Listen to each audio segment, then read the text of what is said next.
Hi guys, it's Rando Gamer here with another episode of Adventures of Standing Bears. So this is session 13, which picks up right after we had kind of been traveling through the astral sea. We had found what appeared to be Safron's soul being kind of siphoned off of by this snake-like reaper.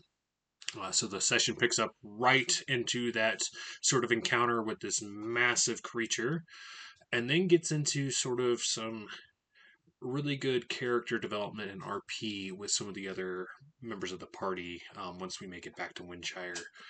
Really good session and kind of like a closing out the Safron arc and then getting into a new arc involving Fia, which is really exciting. But if you like the episode, make sure to hit the like button. And if you want to see content like this and know about when it's coming out, make sure to hit the subscribe button.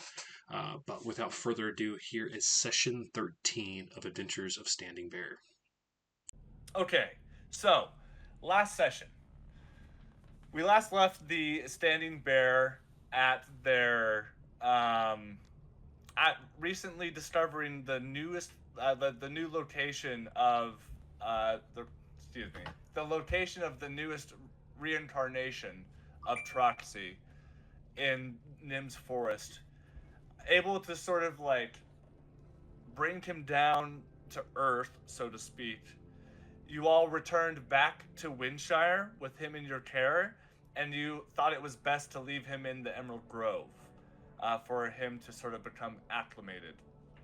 Um, when getting back to Windshire, things kind of went in a direction not necessarily thinking was going to happen when Throg found Marie, who was very much in a state of distress, ultimately telling the party that Safron was in danger, and she didn't know what that meant, but she was in some plane with an infinite sea of stars, and in some way, shape, or form, her life was in danger. At which point, the party put together that this must be the astral plane that she's speaking of. Recruiting Raiden for his teleportation magic and Null to the party, they bamfed to the astral sea, astral plane rather, and taking a few minutes to sort of get their bearings and figuring out the idea of motion in this plane of existence, start to hone on the idea or the memory of Safron in their minds, specifically Endless and Null. You all start to travel in what seems to be, it's hard to like gauge how much distance you're actually traveling until you find something that's sustained in like some chunk of rock to give an idea of like how fast and how far you've been traveling. Eventually, getting swallowed up on unfortunately a failed perception check from the party, didn't see the huge astral-sized monstro whale that came up from beneath you and swallowed the entire party whole. And me as the DM was thinking like, oh shit, this is where I'm going to leave off this session. Like, this is perfect. I'm going to be, the next time we meet, we're going to be inside a whale's mouth. However, Throg thought otherwise, and with an insane strength check, was able to pull open the huge, wide maw of this astral whale under his fingertips and slowly raise it up just high enough for everybody to be able to get out and fly out of the whale's mouth. In the process, his muscles nearly tearing and straining, maybe the shoulder almost becoming dislocated. Mhox and who was it? Was it Endless? Or was it Yeah. just Mhox and Endless at the very last second, right as Throg's hands were about to give because of all the strain that had been put into this Herculean feat of strength, pull him out right before the teeth, chomp down, and nearly get the skin off of his back. And the whale innocently flies off as if nothing had occurred and went on its way. The party, sort of like recovering from this encounter, pushes forward towards the direction that Endless and Null had seemed to locate. And after a period of time, you all come upon a huge Reaper-looking type creature. We're talking something that looks very snake-like from the bottom, that comes up with a pair of arms and a long snake head that ends with a snake skull on top with we're going to say a greenish blue type flame that glows from beneath the empty eye sockets, donned with a huge scythe bigger than any weapon you've ever seen in your life on its back, draped in bits of cloth that looked like strips of different cloth had been like sewn together, so it almost looks like it almost is layered in such a way that is reminiscent of the scales that this creature has. And as it is holding up what appears to be some sort of soul energy of Safron, barely has any sort of humanoid shape to it, hearing the cries of her help now clearly, and the party at large, watch as he just like is sucking at it as a morsel, like Caesar being fed grapes. Now we're not necessarily going to start off right with initiative. I'll let you die. Like, you haven't necessarily gotten close enough or approached in such a way that you have come off as a threat. So you all may have a series of moments depending on how you proceed. So we're going to pick it up right there. Saffron's gonna look at Engless and go, I have seen some shit, but that is some wild shit. Oh, it's like 60 feet tall, by the way. Yeah, she's just she's a little flabbergasted, I'll say for sure. Oh, just wait. I don't think you've seen anything yet. First I get eaten, and now I gotta deal with the Space Reaper. The queen is gonna be livid. And she pulls out her sword.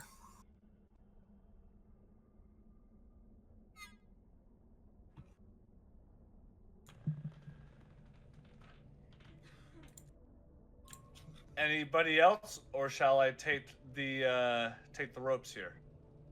Raiden's actually gonna do something.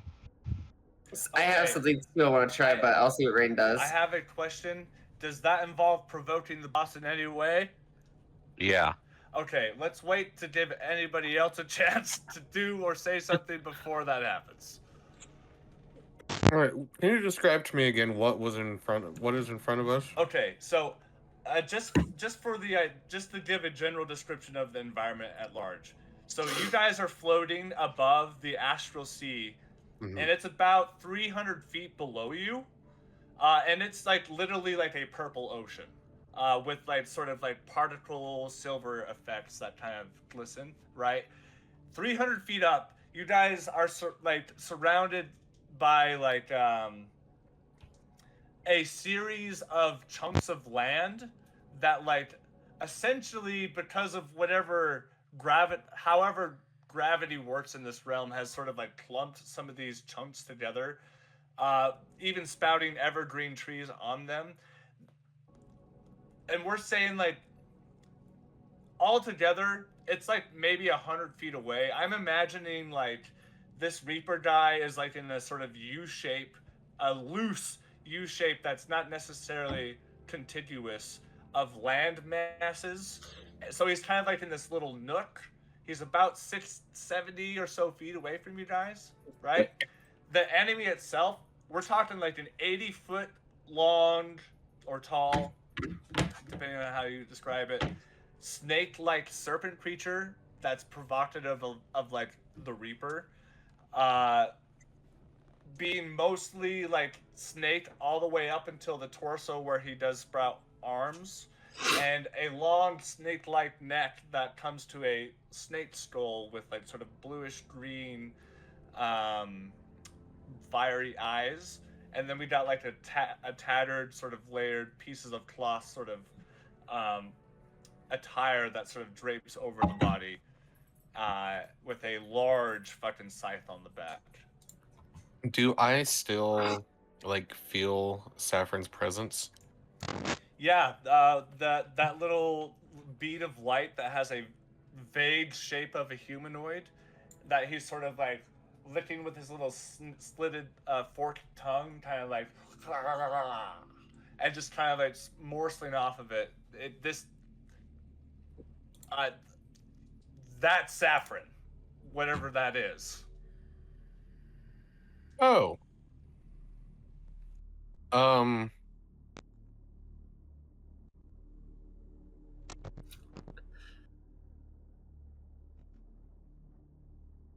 people think I'm cruel when I eat someone. You don't see me just sipping off a soul.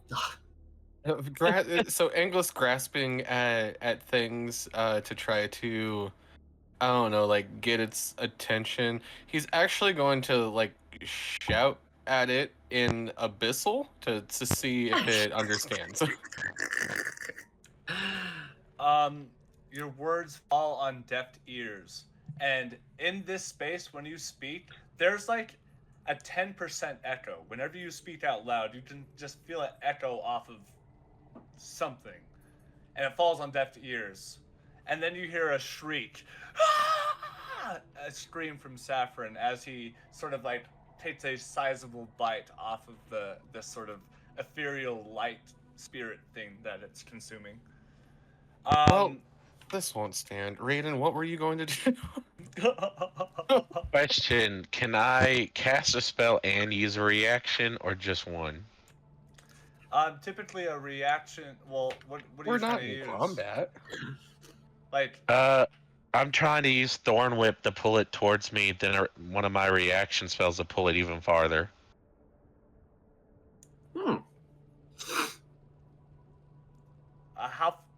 how far range is Thorn Whip?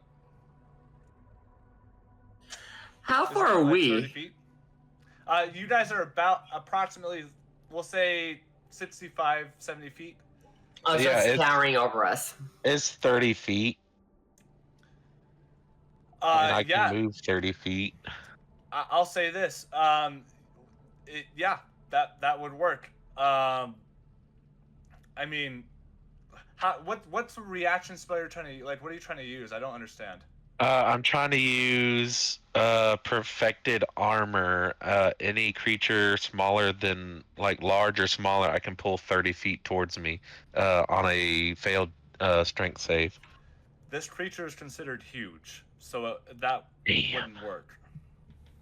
Well, In fact, I don't know if that impedes Thorn Whip at all, but if that does, that's a factor. What if I banish it? We grab Saffron, and then we beat the shit out of it. Hmm? I think that would work. Yeah? With the whole group?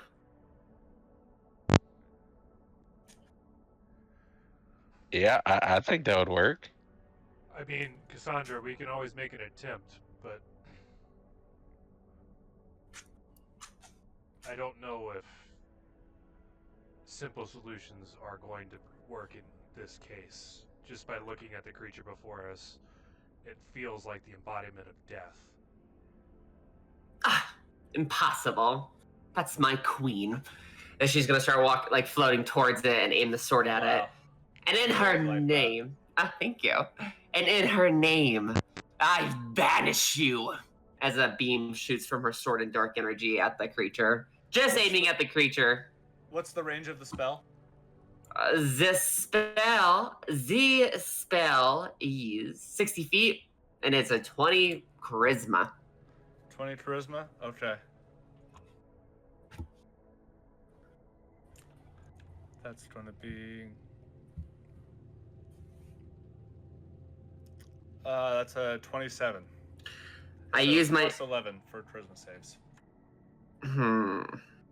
And right as you finish that tagline, the creature kind of slithers in sort of like almost like a premature coil position before lengthening back out and turns its head. And as a creature without eyelids couldn't squint, but the degree of flame that's visible is slightened, and you can see as it looks right at you, and it.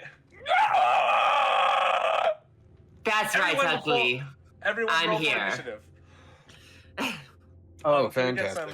some battle music layered on top of this? Dun, dun, sound? dun, dun, dun, dun, dun, dun. What the hell is going on with the Ooh! D&D roller? Don't know. Mine's working fine. Mine is not. It's going slow as shit. Have you Also- thought about not using snails? Also, Fia's been here the whole time. Wah wah wah wah wah wah wah wah wah. Hi guys. Okay, that would be an 18. I wonder if I refresh it, if it'll do better. Damn, Raiden with a 22. Damn. He doesn't even have advantage. Motherfucker just speedy. Nope, not doing any better. What the fuck? Let me find battle Guys, I know I said this earlier this afternoon, but Drugs. this is going to be a serious challenge. A Yeah, this is gonna nat be one? a pretty Sorry. serious challenge. So, like, this is Someone like, could die. This is like a Radagast level threat, so plan accordingly. Okay, so 25 to 20. 21. 21 and 22. Okay. My dex is a +5. Same. Roll it. 20 No. dex. Mine's a +4. Never mind. Okay. There we go. All right. So Cass at 21, and then who's the other 21? Throg, Okay. and then Raiden got a 22. Oh, Raiden got 22. Okay. 20 to 15. 18 for my English is also at an 18. Who has the higher depths? pretty sure endless. My dex is a +3, 16. Okay. DM, are you gonna be upset if I use real dice because my roller on D&D Beyond is not cooperating? That's fine. Yeah. Go for it. For shame! If you roll higher than a Um, 20, it's automatically 10 points lower. Stupid. Okay. So that just leaves Fia, right? I got a and- nat 1, so total of 2. Oh, No, Null is Two. before that. Oh yeah. What did Null Yep. roll? I got a 13 on Null. Yeah, 13. Okay. Also, would Null have leveled any? He's still level 9. I don't mind keeping him there. I'm just No, wondering. because he stopped adventuring. Okay. Yeah. That sounds fine. He doubled down on work and all that stuff. So his black Makes sense to me. efficiency went up 10 points, but He's a Right, master right. he's a Right. blacksmithing legend, but that's it. He's strong, but he's not at this level of adventuring. Right. Oh god, I've been out of the loop for a while. Okay, and then Fia, you had 3? 2.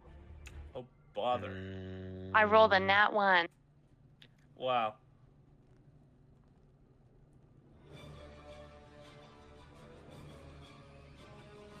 Yeah, I like gotta this. roll for the layer action. Okay. Has a cosmic lair. Nice. Okay, everybody. So, everybody is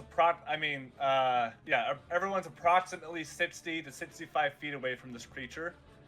And right at the start of combat, after he sort of does that sort of hiss towards you, Cassandra, he takes the soul of Safron, snaps his fingers as this little cage pops up, almost like a little canary cage next to him that sort of like orbits him in such a way that it's almost like a little planetoid. Okay. And her soul is kind of locked magically within. With that being said, Raiden is the first at the top of the round with Cassandra on deck. Okay. Raiden's going to move 30 feet closer to this monster. And then he Okay. is going to cast. Let's see. He is going to cast magic missile. Okay.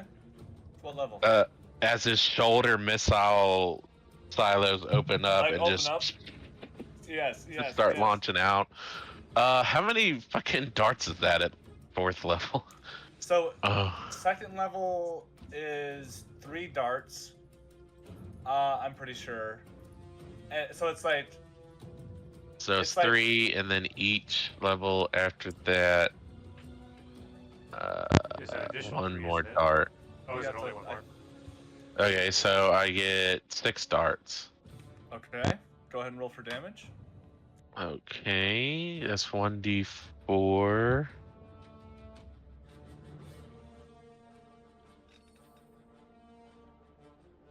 That is 12 damage. Plus 6, so 18 damage total. Okay. As your magic missiles fire out of your shoulder, they kind of sort of spiral each other and hit up all along the sternum and the chest, and you see him slightly recoil as he looks back at you and kind of hisses at you, and his chest glows this sort of unnatural silver sort of color, and your chest is sort of like momentarily matches this, and he heals back a quarter of the damage you dealt. Okay. Well, Poddington is then going to cast his spell. Okay. Using his spell storing item, he's going to cast Magic Missile at 4th level as well. Okay, go ahead.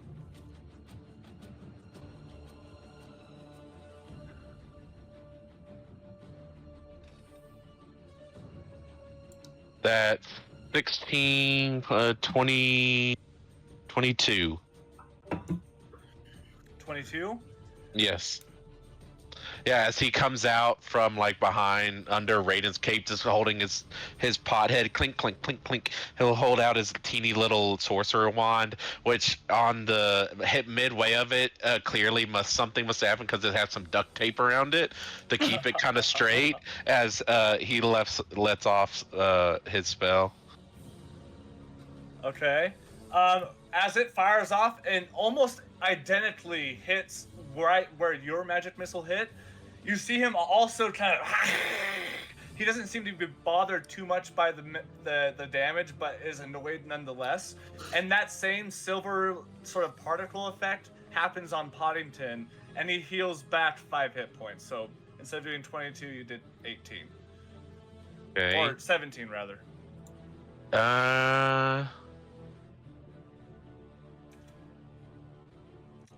That's unless if you have anything with your bonus action, it should be. Yeah, let me use all your movement. see. I'm about to use a bonus action, I think. Bonus your mom's action. I'm sorry, what? Who's here?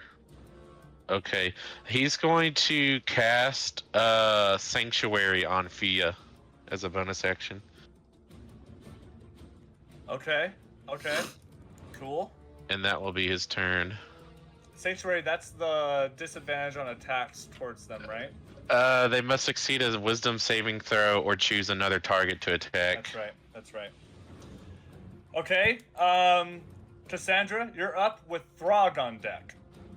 Ooh, So it's Cassandra, me. you're about 60 feet away from it. Is Safron considered a celestial right now? No. Alright, that's fine. She's gonna put haste on herself. And then what she's going to do is can I use a bonus action first, or it has to be at the end? You can use it in whatever order you want. She's gonna aim her sword at him. You may have not been vanished, but monster to monster, have some fucking class. As she casts Vow of Anonymity on it, gaining advantage on attack rolls. Okay. And then using my haste, she's basically going to just flash step from the spot that she was at. And she is going to appear right in front of his face and just slam her sword at it. You shouldn't have an action to attack, because haste would be an action to cast. But it gives me a secondary action. Oh yeah, that's right. So you get one attack. Yeah, go for it. A 12. Well, I get attacks. No, I only get one, even though I have attacks per action too, right? Yeah. So haste gives you a second attack, but not 2 attacks. It will give you a bonus hit. Okay. But you do get advantage on that roll because. Oh, that's right. Or however the fuck you say it. Oh shit! Nat 20. Okay, that's definitely going to hit. Go ahead and roll for damage. As she fucking appears in front of it and she grabs the fucking sword, just like Ichigo using is it Zangetsu? I can't remember. But you know how he has like black energy going around his sword? Sure. Yeah, she's gonna ring true with a fucking divine smite. Cool. Let me see here. Where is my divine smite?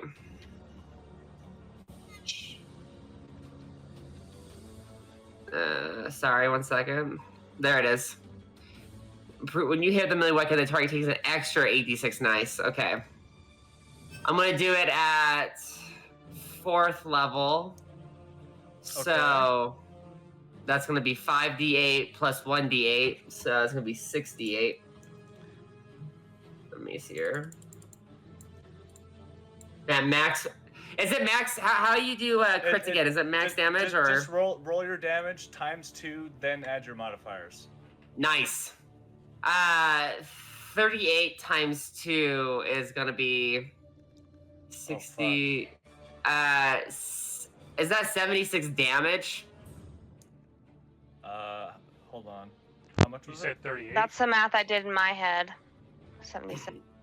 38 times 2. Yeah. Yeah. Wow, 76 plus your modifier. Yeah. Oh shit. Yeah, that will be my modifier, which will be plus 7. So that will be 76. No, that'd be your modifier couldn't be plus 7. It's your modifier is like is this based off of strength or dex? Oh, this is off of my strength. That would be a plus 4. Okay, so that's 80 points of damage. Jesus Christ. And she is slamming two-handed with that her queen's long sword, and she just slams that onto the side of its fucking temple, causing a massive blast of blackish energy. Right as that lands, you just see it just like quails, and you hear a very ghastly sort of like noise come out of the creature's mouth, unlike the noises it made before. And as your cut strikes true and deep, you see soul-like energy leave the tummy of this beast almost. However, right as that happens, you see some of the wound close back up as he glows with that silvery effect as your chest as well, and heals back 20 points of life from that strike. Enjoy it, bitch. Okay. At the end of your turn, he's going to use a legendary action to... Well, that's rude. Since you're the one who just really did a shit ton of damage, he'll look down at you and give you like a hellish stare, and I need you to roll a con save of 18. Oh, say less. Oh wait, not con. That's actually going to be. Hold on. That's wisdom, actually. Sorry, not con. It's wisdom. I was looking at a different ability. Con? Okay. No, wisdom. Oh, wisdom. What? Well, that's rude. I'm sorry. The con ability I'm reading is for the lair action. What was the save? The 18. Ah, she fails. Okay, because I did a little hoo-ha on you there, I'll let you re-roll because that didn't feel cool. right. Just now you know, yeah. Oh, gods. It was worse. It was so much worse. Okay, so at this point, he makes this eye contact with you, and you feel this dark shadow crawl up your ankle and stop just below the base of the spine behind your back. And it starts to constrict, and you feel your life just... You almost feel shriveled. And until you break this curse, you can save at the end of your turn. Mm-hmm. You're going to be considered to have 0 hit points. Okay. She's just like, as that happens, you're still conscious, but the next, basically, if you get hit, you're going down. She just says, as this is touching her, we're not even on a first name basis! Okay. Throg, you're up with Endless on deck. Throg would like to rage. Of course. And then he is going to throw his Titan ball at this thing. Okay. Roll for an attack. 34 to hit. Jesus Christ, that hits. Alright, so that is 3d10 plus 2d6, 4d6.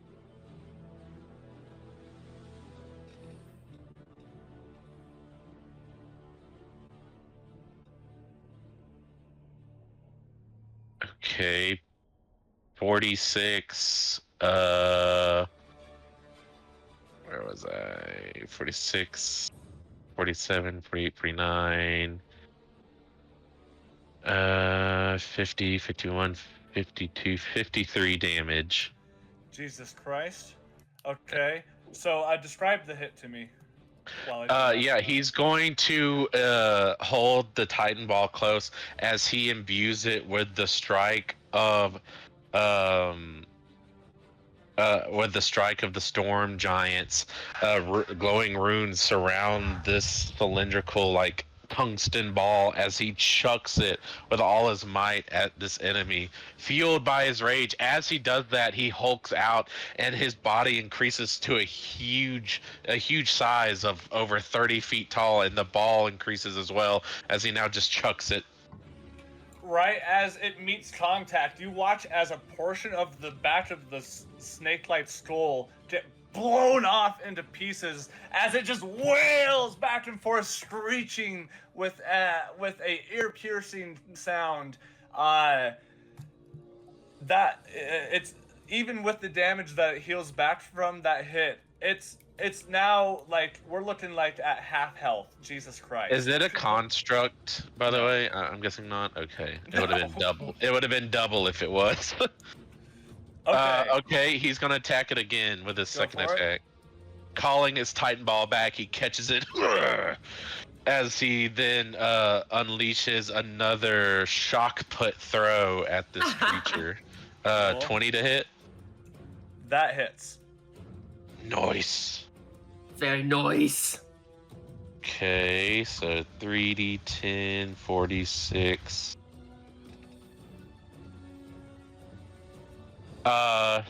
48 damage, right? Yes, 48 damage. Yep. Okay, let me do something. And he needs to make a DC Constitution saving throw. Of what? 20. That's going to be a 24. Dang. My That whore indeed. whore! Do some math here.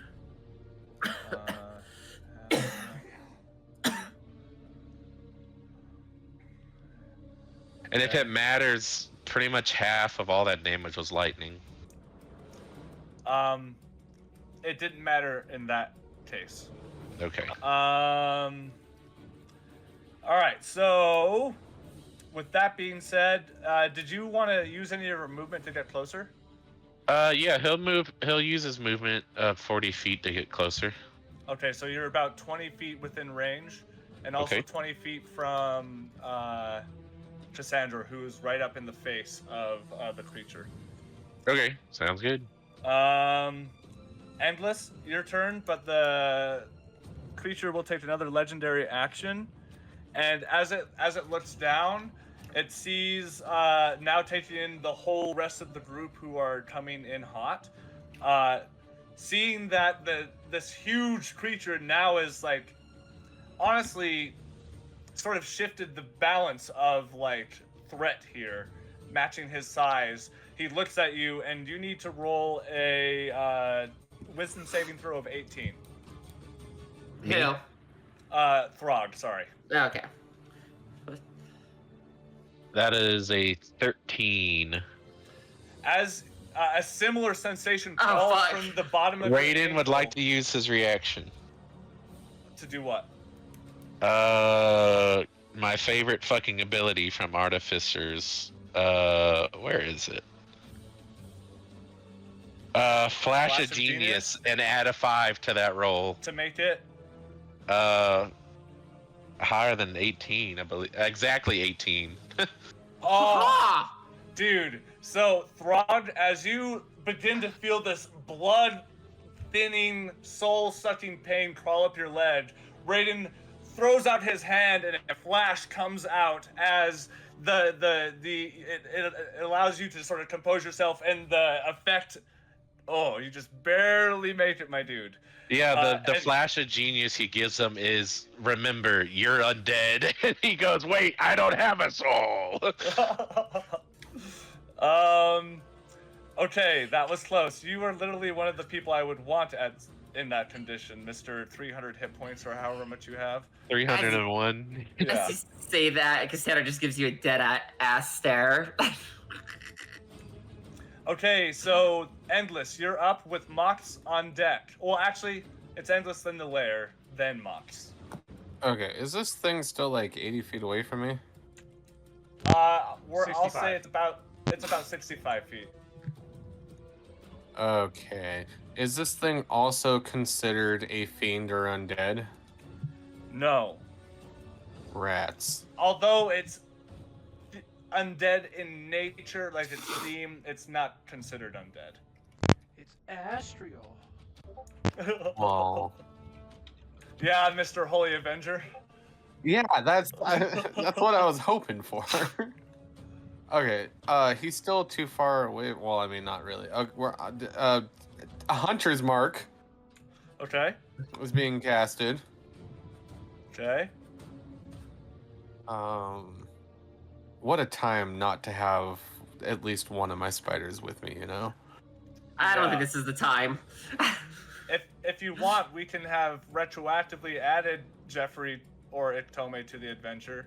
No, because I know Jeffrey Okay. wants to continue to stay and produce babies, and Yeah. Xehtom, I don't want to risk losing her. Jeffrey's in that hoe life right now. Yeah, no kidding. Wait, hold on. Can I do a thing? You can always do a thing. I think I can do a thing. I'm going to use a lightning arrow. Oh, okay. So, I think you still make a normal attack. yeah, I but think the damage is what changes, right? yeah. Well, yes and no. It needs to make a dex save of 15. 15, okay. Um, Oh my god. That was a pretty low roll. I'll pull up a lightning. Um, Make the attack roll as normal. The target takes 48 lightning damage on hit or half as much damage on a miss instead of the weapon's normal damage. Whether you hit or miss, each Fails. creature within 10 feet of the target must make a dexterity saving throw. ooh. So Just not him. Cassandra. I will allow you to back out, but Cassandra would definitely be within range. What? What, Don? Oh, I was saying, yeah, Cassandra is in range, so the save is for and Cassandra, which not she, for him. She has that 0 hit point status. Oh, don't do that. Yeah, because how that reads is he always takes damage. It's either full or half, and then people within 10 feet will take damage if they fail to save. Yeah, so I still need to. Yeah, I still need to make the attack roll regardless if it's a hit or not. Like on a successful hit, he takes full damage. On a miss, he takes half damage. But regardless, everybody 10 feet near the creature needs to make a dex save. Cassandra, what's your dex at? Yeah, but I'm wrapped up. I don't know if I can do a dex save. Well, the thing is, even if she passed, she would still take damage, right? Do they take half damage? So she's technically at 0 because of the curse status. She would be on death saves after that. Let me see. Oh, okay. We won't do that. We'll back out. Flame arrow instead. Okay, perfect. She's just staring at you. Don't.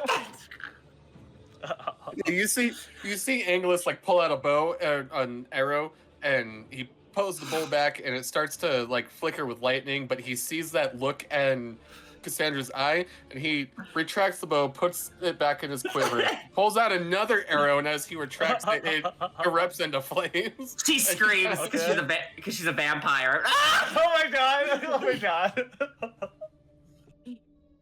Just stay out of the way, Cassandra. She'll look at the Reaper. Will you take someone on your side? I don't know why I pressed the button when I should have been rolling regular dice. Son of a whore. Does an 18 hit? An 18 just barely hits. Oh, fucking tastic. Damage is going to be... Son of a whore, stop doing all of this. Oh, it's only 1d6 fire damage. He's going to take 6 damage. Total? 6 in total.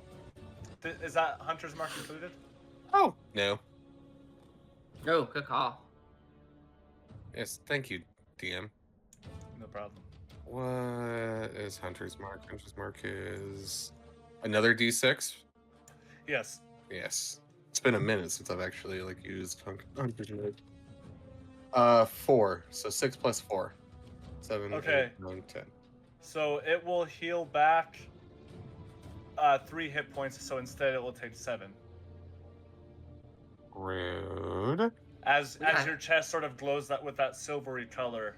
It seems to be like leeching off of the person whoever deals damage to it. Wait, so did I take damage? No. Not yet. Just Yeah, there it is. Not yet. The boss happened to roll a very low initiative, everybody, so y'all be... Oh, God. Y'all be... Please, yeah. Endless. That should be it. Oh, no, you have a second attack. I do have a second attack.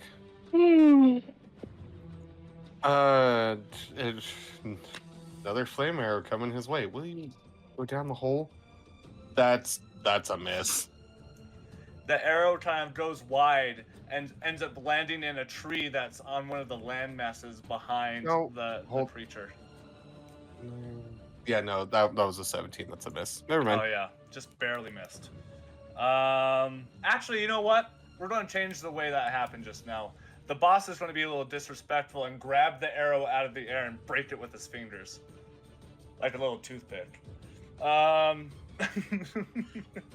Sandra's going to stay restrainfully. That's rude!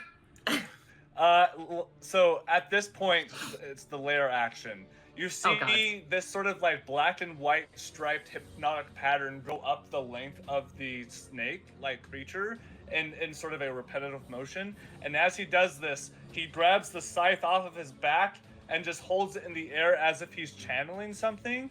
And I need everybody to roll a DC 18 con saving throw. Do I need to? Yes.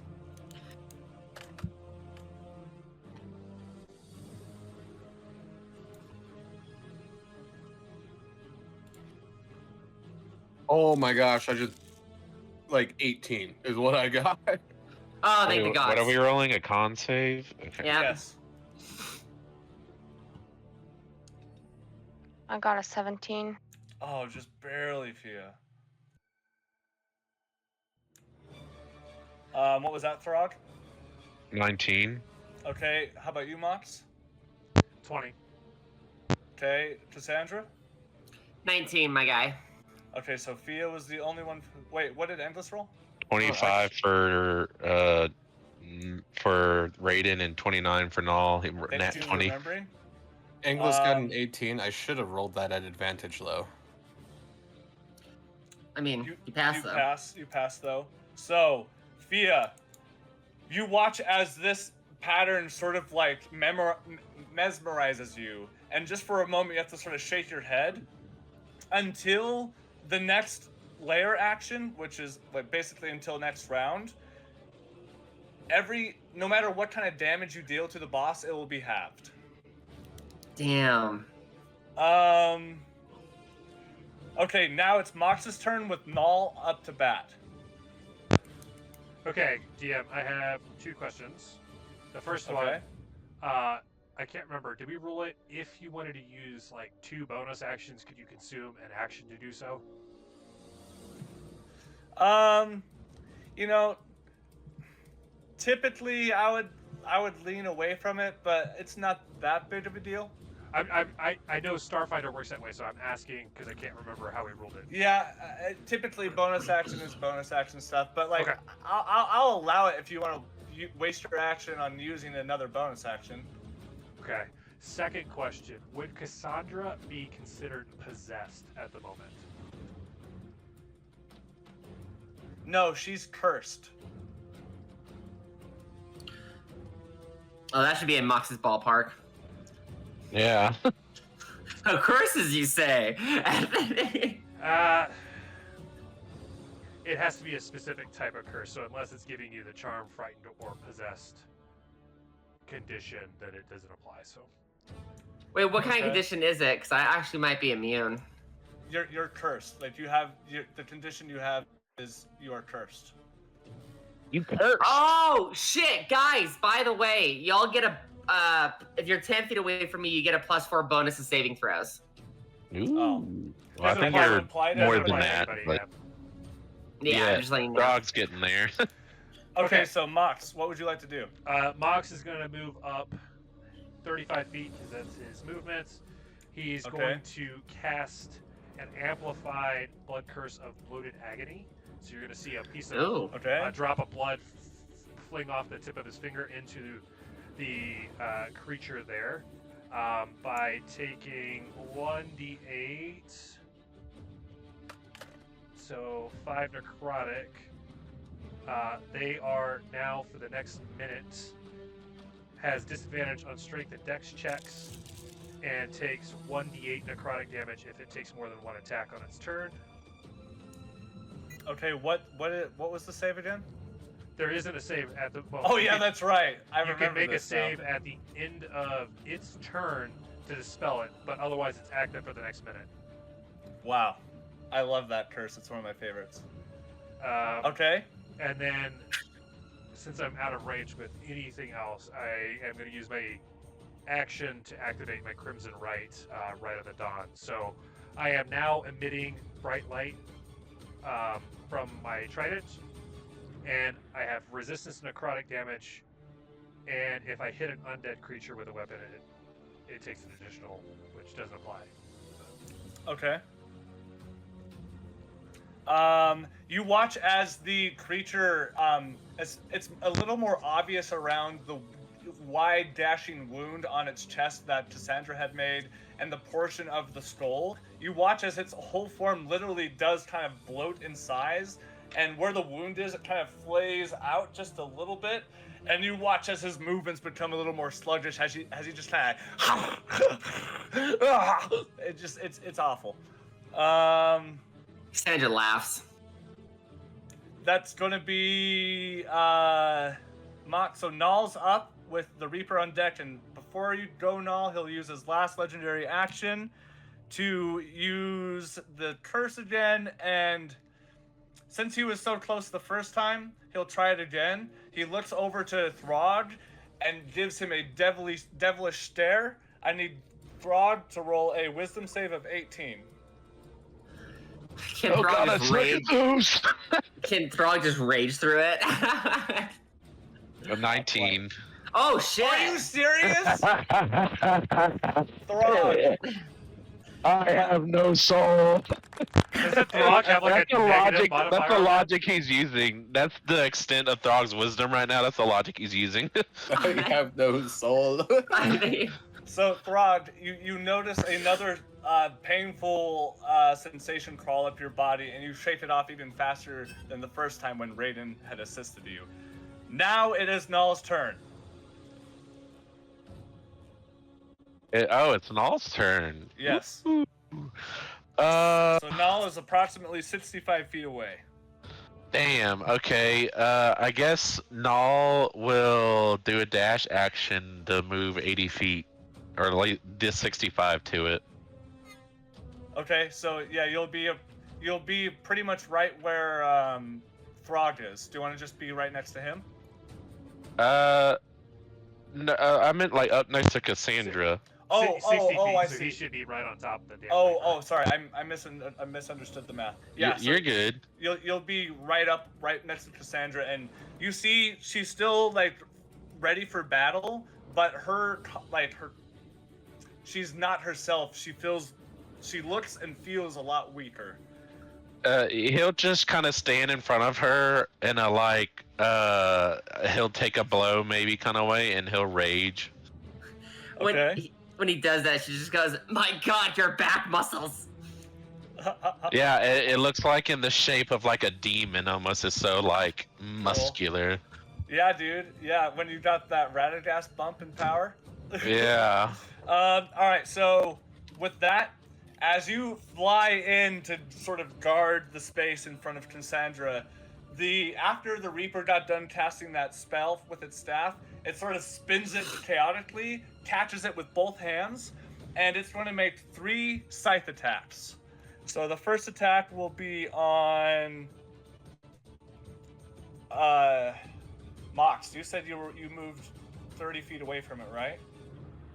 You moved 35 feet? I moved 35 feet in, so I'm 30 feet away. Okay, so he has a reach of 30 feet. That's why I'm asking. Alright, so I'm gonna make an attack on Mhox. It's gonna be a 27 to hit.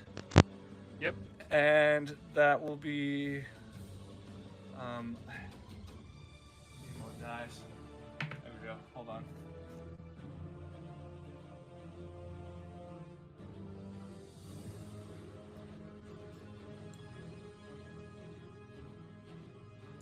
Okay, so you take 18 points of slashing damage and an additional... Oh, please.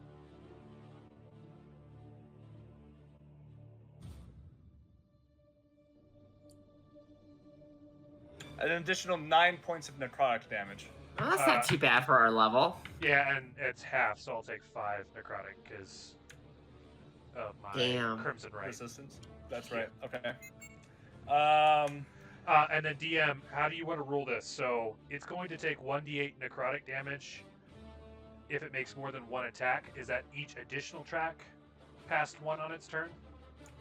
Yeah, that's how I would think about it. Okay, so it's going to take 2d8. I'll roll that. It's resistant, so it will be half whatever you roll. Okay, so the next attack will be on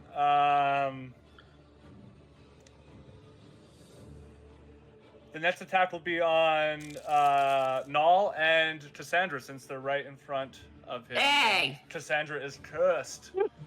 It's going to take 7. That's after the half. Okay, and then it will heal back a quarter of that, so we'll say it just hits 5 points of damage. All right. Okay, so on Null, we got 22 to hit. That hits. Okay, that will be 17 points of slashing damage, reduced to... Wait, did Null go into a rage on his turn? Yeah. Okay, so that'll be reduced to, we'll say 7. And then you'll take... you'll take 14 points of necrotic damage. Okay, that's half 2. Okay. Oh yeah, because you're the bear totem, I forget. Yeah, he's resistant to everything but psychic. And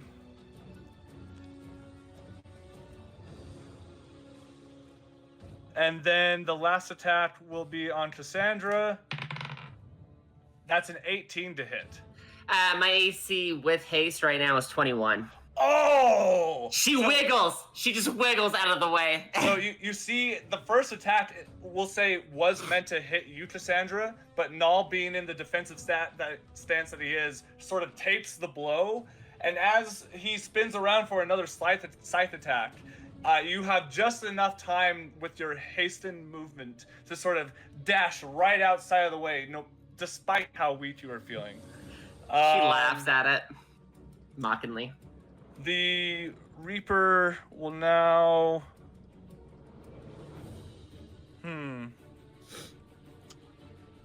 Let's see here. Oh! Shit. Did everybody track how much damage they just took? Because that is also reduced from your hit point maximum. Oh, shit. Oh, what the fuck? And hey, yo! The only way to get the hit points back is either by lesser restoration or a long rest.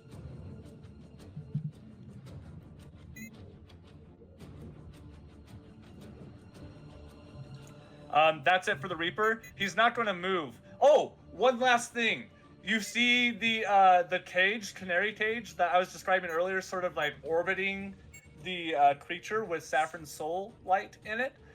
She screams out, and Endless, part of the memory that you have of Safron killing some of the men that were following you when you first initially met her starts to fade like the static TV. Oh, what the fuck? Oh, hey, yo. No. And, as that happens, you see the Reaper sort of like shrivel up, and he seems to get sustenance from this, and he's going to heal up 20 hit points. Are you fucking kidding me? It's now Fia's turn with rating on top, back at the top of the round. Disintegrate. Disintegrate. It's Spam tough. it. Spam it. You have to remember, Fia failed the lair action, so any damage that she does to him is going to be halved. So I have kind of an off-shot idea. I don't know if it would work, but I was wondering if I were to cast like polymorph on Cassandra, if she could get out of the curse that's holding on to her. That's a really creative idea, but polymorph wouldn't work in that way. I do like the idea though. Turn her into a vampire sheep. Okay. Well, this would be much better if I could not only do half damage, but it's really all I can do to be of help. So I'm gonna cast Disintegrate. Hold that thought. I think Disintegrate might deal necrotic damage, which he's already resistant to. So I believe it does. That's tough because it does a lot of damage, but you're already doing half damage plus his resistance. It would turn out to be not quite a lot. You might have a better chance with a different spell if you want to do some damage. At least one that doesn't deal necrotic. It doesn't specify what type of damage it is. Well, I'm trying to read real quick to make sure. Okay, that's fine.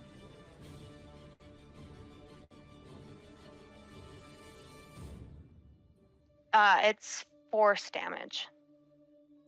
Oh, perfect. So you'll still do half, but at least he's not resistant. Well, hold on, let me see. Might try.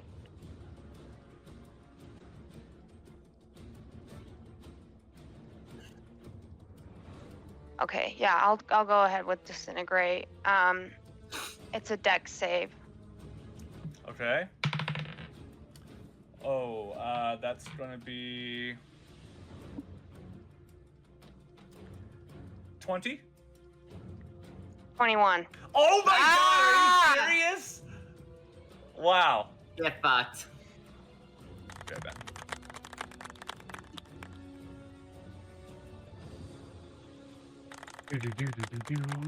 Did 81. Damn. I think when you roll it on D&D Beyond and it has like a plus 40 at the end, does it automatically add that? It looks like it did. Yeah, it Yeah, should. It should. Unless it's a homebrew, that's the only time where it doesn't add the correct modifiers. Unless Okay. it's like an add-on to where it's not part of the roll. Like say on my screen when I'm looking at like Thorn Whip, or not that, the Thunder Gauntlet, how it has the +8 already. If it's something else that say like in here it says +8, then that is something you might have to add. Well, and even looking at the game log, Fia, I can see that you just rolled 10d6 plus the 40, so it should be automatically adding that in. Okay. So how much was the total? 81. Wow. Wow. Fucked. Me and Fia are just racking up that damage. So 81 half, we'll just call it 40. Yeah. Okay. So that's still a sizable hit, but he will heal a quarter of that. So he'll take 30 damage instead. Not four. As you shoot out, you can feel your magic being suppressed. But it hits true, and it still does a sizable amount of damage. Christ. We're gonna say that the Reaper here is starting to look in the low yellow, almost red health territory. And what? Yeah. Do you want to move any closer? I may have had to potentially move closer for that. We'll just say I did if I needed. I think it's a 60-foot range. You were already 60 feet away. Okay. I'll just stay, I think. Okay, so that's Raiden up on top with Cassandra on deck. Just give me 1 second, guys. I'll be right back. I'm going to take a shot real quick. Okay, Raiden, right before you take your turn, it's going to use its action to use that devilish stare, and Throg's enemy number 1. He sees you as the biggest threat right now. Literally. Jeez. Okay. So another wisdom save of 18. This is where that confidence gonna get lost. That's a Oh. 5. Oh. Throg, third time's the charm, as the strangling soul pain like feeling you start to feel crawls up the back of your spine and just stops right at the base, and you feel it sort of grab. What? DM. So how this reads is when a creature that you can see within 30 feet drops to 0, you can use your reaction to have that creature make one weapon attack. Would this qualify? Sounds like it would. Technically, yes. Because, I mean, for all intents and purposes, he still has as much health as he has, but Not right now. the status is at 0. So technically, yeah, that would work. All right. So- As Mox is seeing this fucking tendril come up to the back of Throg's leg, and it latches on, Mox is going to activate a blood curse, having a drop of blood enter into Throg, and kind of like causing the muscle to react. Throg, go ahead and make a weapon attack with your cannonball. Wow. That's insane. Hell yeah, it is. Dude, 36 to hit. Fucking Christ, dude. Yeah, dude, when your cannonball's the size of a Ford dealership, it's gonna fucking hit. Literally, I'm throwing You're a so goddamn, I'm throwing a fucking Subaru at him. Yeah, it's the size of a fucking wrecking ball, like legit taking Yeah. up buildings. 48 damage. Jesus Christ. I love that. A Ford dealership. He's so wild. Literally, I'm chucking the cars. It's a buy one get one free deal, bitch. So he'll end up taking 30 damage from that. Oh wait, how much was it? 40 what? Or is it 40? 48. 48. So he'll take 32. 32. Jesus Christ, that still isn't great though. Uh, Is it that he immediately kills? Yeah, a quarter of the damage he took. It would be 36. 36. Okay, so let me do some math. Oh boy. The kill him. the Kill him. Reaper is now in the high red bar status. Hmm. So now it's Raiden's turn? Okay, yeah. So now it's Raiden's turn. Sorry. With Cassandra on deck. Raiden's going to stay near Fia, keeping Sanctuary up, and he is going to cast Magic Missile again. You can't Okay. do Sanctuary because she did Disintegration. Oh, she attacked, so Sanctuary is. Is that how it works? I'm Yeah. pretty sure. Yeah. If the target, I'm pretty sure that's how it works, right? If Yeah. the target that you're casting on attacks, then the spell drops. It doesn't say it in the description here. Oh. Oh. Never mind. I think what- you're thinking of the cleric one where they're like invincible or whatever. No, maybe it's shield of something. Anyways, okay, forget about it. Raiden, so you're casting Magic Missile. What level? I'm gonna cast it at third. Okay, go ahead and roll damage. Third. Okay, so that's 5. 5d4. That's 13 plus 5, which is what, 39? Or 13 plus 38? 5? Or 18, I mean. 18. Yeah. Okay, so say he takes 14 damage from the heal. And then Poddington will take his action to cast the same, but at 4th level. Okay.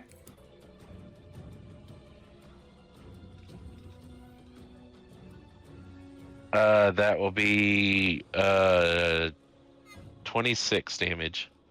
I almost rolled all 4s. Damn. Wow. Okay, so that would be 18. Okay. Oh boy, the boss is not looking good. He all these pot shots that you've been taking with Magic Missile is starting to now become apparent. That it's like you're consistently aiming towards the torso and chest as you kind of fire up. And at this point, there's so many different small spherical type wounds that have been blown out of the flesh. You can see that this creature is losing a heavy amount of souls that it has consumed in who knows how long of time. Wow. Okay. Mm-hmm. That's the turn. Cassandra, you're up with Throg on deck, but before you take your turn, Cassandra, he's going to use his legendary action to make a multi-attack. Oh, that's rude. And it's going to be on Cassandra, Throg, and Mhox. Since you guys, Null hasn't proved to be too much of a threat yet. Hey. Sorry. Funny word. Mhox, that's going to be a 19 to hit. That'll hit. Okay. He's gonna take that will. 2 necrotic. Okay. That's Let me already write half. that down. Okay. Okay.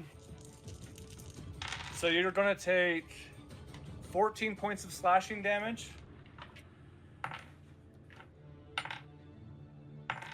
Ooh. 17 points of necrotic.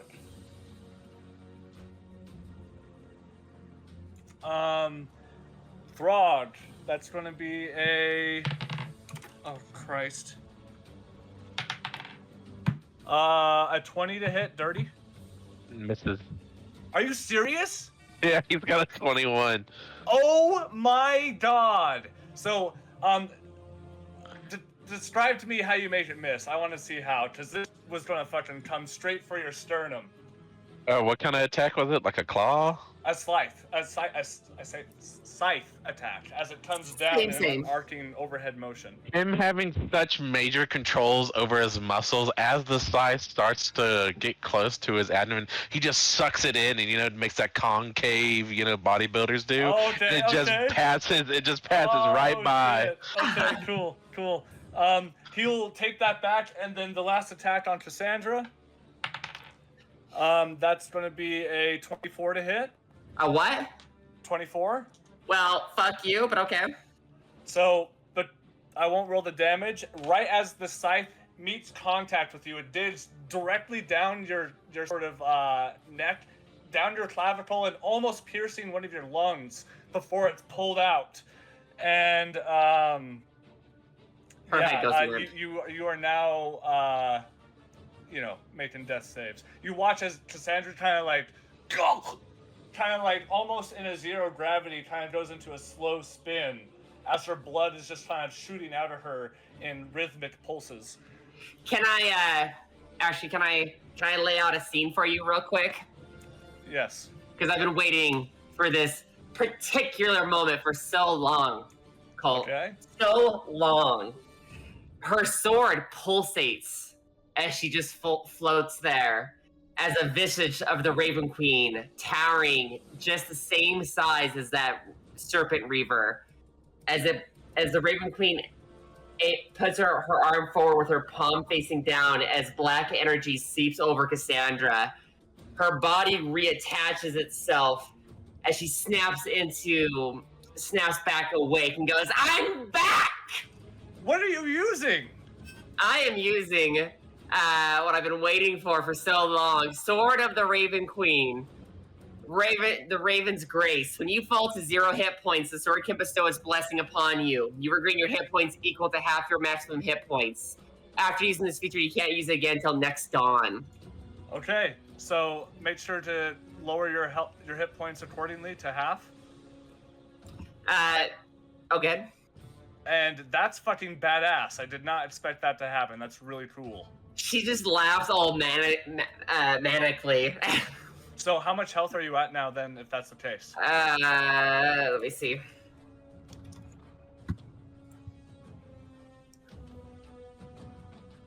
Let me see here. Sorry, 1 second. And then divide that by 2. Oh my god, you stupid calculator. 161. Divide. Oh my god, sorry guys, 1 second. 1 6.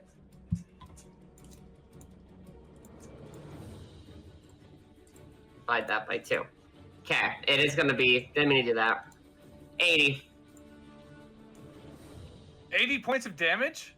No, I have 81 hit points left. Oh, sorry. I don't know why I was thinking damage there for a second. I was. But, anyways, 80? Okay, cool. And it's my turn now, yeah? Yes, it's now your turn. At the end of your turn... wait. I'm going to say... You're no longer... Yeah, you're no longer cursed. Because you technically died and came back. So, yeah, you're no longer cursed. Man-fucking-tastic. She is gonna look at that motherfucker as she goes, you fucked up! As her blade is gonna start searing with white, hot energy. As she's gonna fucking slam it with Searing Smite, and she's gonna do it twice. Okay, cool. I think you can you smite twice in a turn? Wait, is it let me see here. I might be able to, 1 second. It's concentration up to a minute, and I can attack twice. Gotcha. Let me see here, so...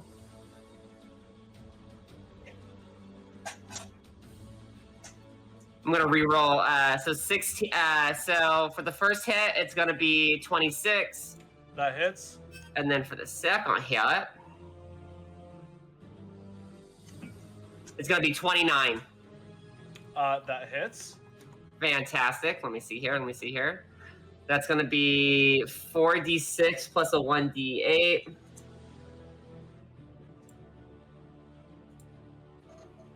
For the first hit. That's going to be 17 damage on the first hit. Okay, so a quarter of that would be, we'll just call it 4, so it'll take 13 damage. And then it's going to be 16 damage on the second hit as she's basically stabbing it in the fucking chest area viciously.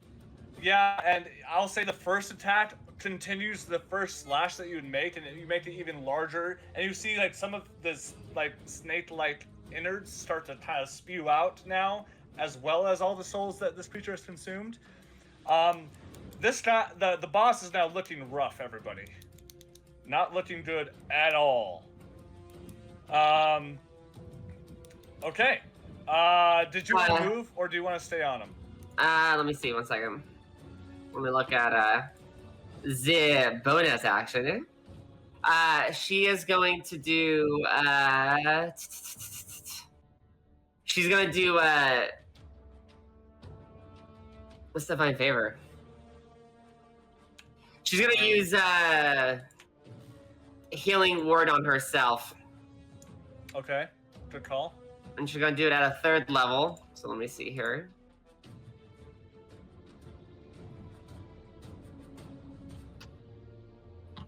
She'll get 10 back. Yay! Perfect. Okay, at the end of your turn, Cassandra, before Throg goes, the boss now will take another legendary action to use a multi-attack. So go ahead and roll your damage, Mhox. And instead is now going to...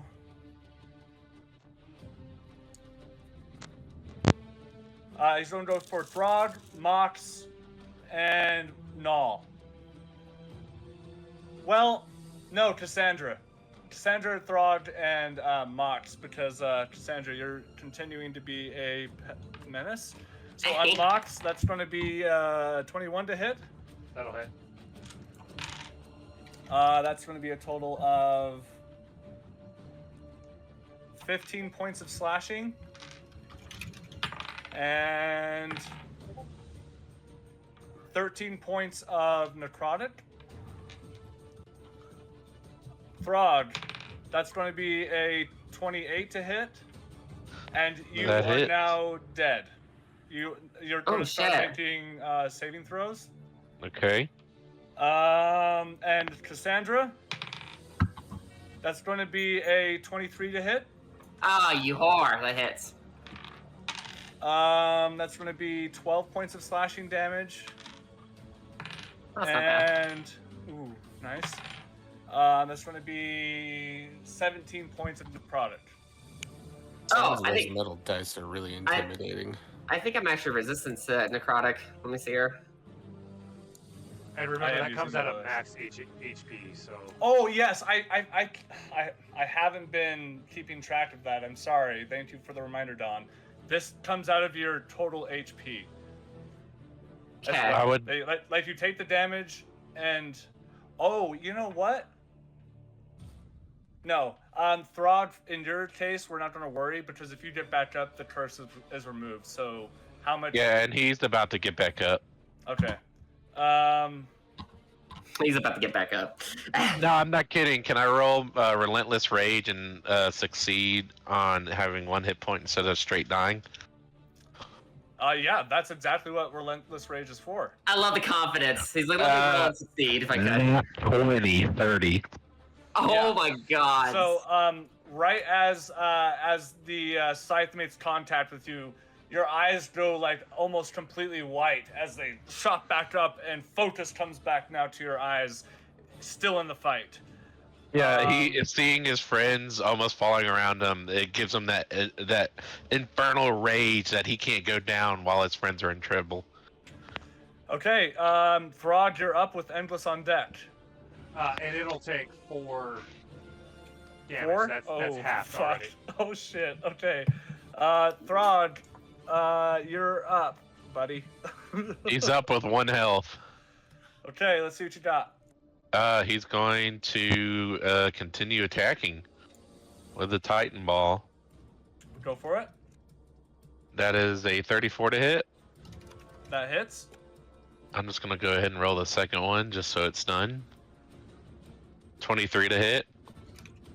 That hits. Okay.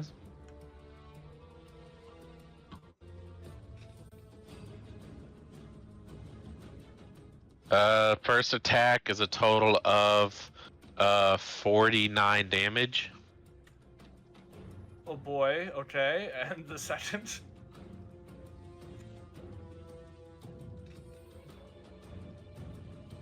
It's a total of 52.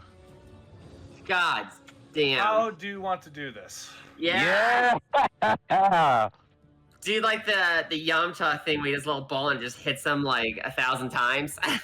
Yeah, basically, Throg just continuously keeps battering this thing, throwing the ball. Every time he throws it, he makes a new hole, and he just keeps going till it's almost completely gone from vision as he keeps calling it back. Like Thor just keeps chucking his hammer over and over. And you watch as after every successful additional hit, its body just begins to become deteriorated before it gets to a point where no more can be shed, at which point there's a small like this dark explosion of like anti sort of matter sort of like energies just comes out into space, and just for a moment everybody kind of like feels a little before it dissipates, and you see souls now flying freely throughout the space.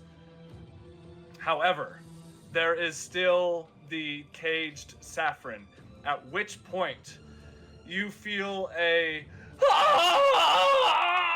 as Safron within the cage now begins to scream with even more pain. The cage just sort of floating in space. We'll say, just Cassandra, you're just as close to the cage as you were to the boss, relatively. Engless and Null, you both now are the time when Null turned and you had to fight him out in the middle of the road while first traveling together starts to fade away into the distance. Raiden cast a spell magic. At what level? At 4th. Go ahead and make a spellcasting check for me. It's 10 plus your spellcasting modifier, and the DC is 19. Okay, it's a D10 plus my spellcasting modifier? No, it's just a D20 plus your spellcasting modifier. Okay. Whatever, I think it's 5, so it would be D10 plus 5. I mean, D20 plus 5. Okay, D20 plus 5, that's a 16. You watch as the cage sort of shudders in space, and your attempt to break or dispel the magic is true, but is unsuccessful. Right as you hear another and you see the memory of when Safron first started to like let the party know that she had, with the gold she made from selling her mobile homes, purchased a tower that you all use as now an HQ in Urim, start to fade away from Null and Engless's mind. I'd like to add Flash of Genius to that roll. It's too late. I just didn't want to interrupt you. No, it's okay. It's too late. I'm going to give anyone else a chance to react. Cassandra wants to pray to her god for divine intervention. So what's your what do you are you using religion ability? check? Oh, you're just reaching out? Okay. Yeah. Try for a religion check real quick. She's gonna basically hold the sword to her. She closes her eyes and begins to say a prayer. Okay, go ahead and roll a religion check for me. Can I get a flash of genius, my guy? Sure. Make that into a 19. That's a +5, yeah. You reach out towards your patron, and though her presence is felt in this moment, especially just briefly summoning her in this fight, despite how close your connection is with her at the moment, isn't enough to sort of change the state of the soul in the cage. And you hear Endless and Null, you start to forget the memory of when Safron named Zaphreal as the new leader. What do you want to do? You're running out of time, guys. Oh shit.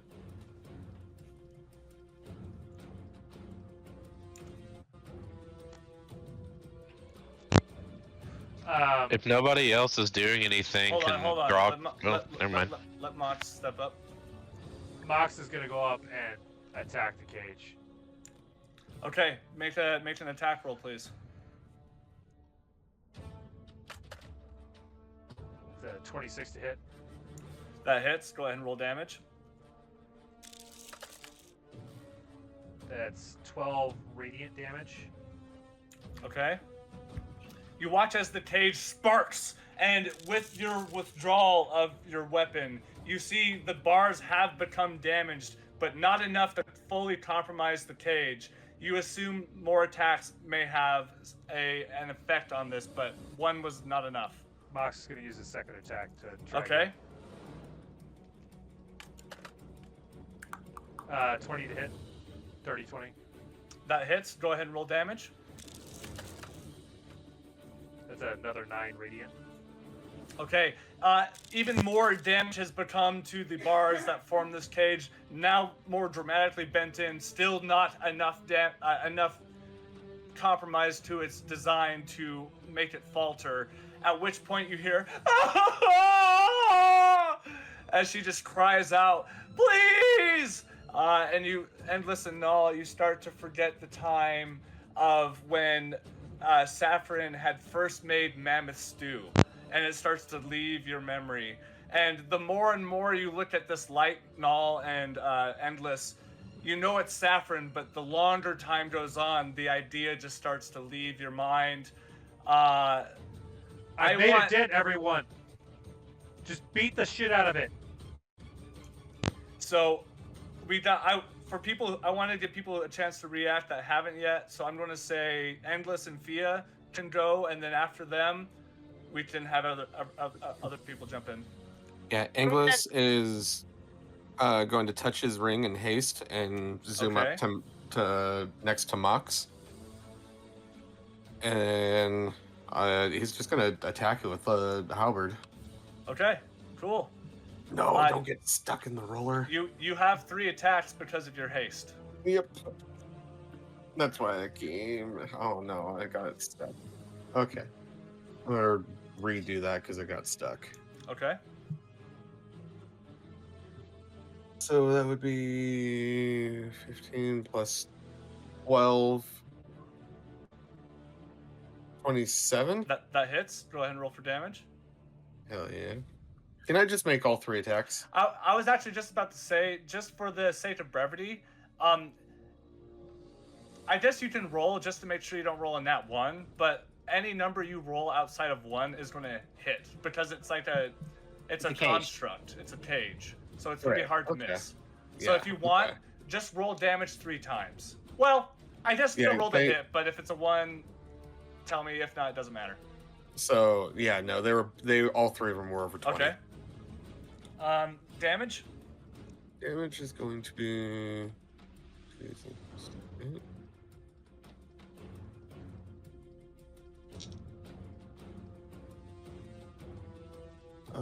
1 second, I need a calculator. Okay. Get over here. Let's see.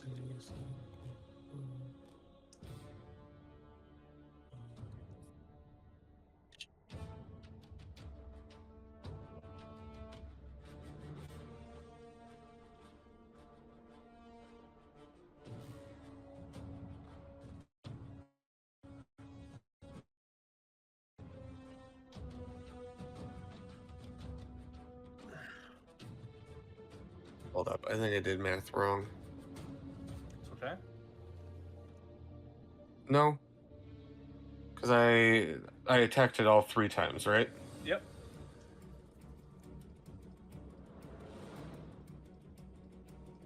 So it's probably more because I don't think I'm counting like 1. I think I minus a d6 on one of those rolls, but altogether 43. 43? Yes. So as your holy avenger begins to glow with a divine aura, now busting out, acting as the leader of the standing bearer, you strike 3 times consecutively in a quickened fashion, and the bars are nearly bent in and almost destroyed just enough where you could just reach in and grab. It's hanging on by a hair, literally. Right as you shink, you hear another Ventless! And a memory of Safron giving you the mask to wear to protect your face flees from your mind. And at this point, the light that's being put off by Safron inside the cage is no bigger than a small light bulb. It's just barely flickering as a small dying candle flame. And Fia, if you'd like to step in. I'm gonna do Scorching Ray, but I was wondering how that works. Is it like a save for every ray? Like, do I have to do a hit, roll a hit Basically, every? just roll the hit, and it doesn't matter what you roll. I just am looking for ones. If not, you can just do the damage. But do I roll for every ray? Because it does 3. Yeah. So you just roll 3 times, and just let me know if you roll 1. If not, it doesn't matter. That's fucking sad. Yeah. It's a lot of good memories she's gone.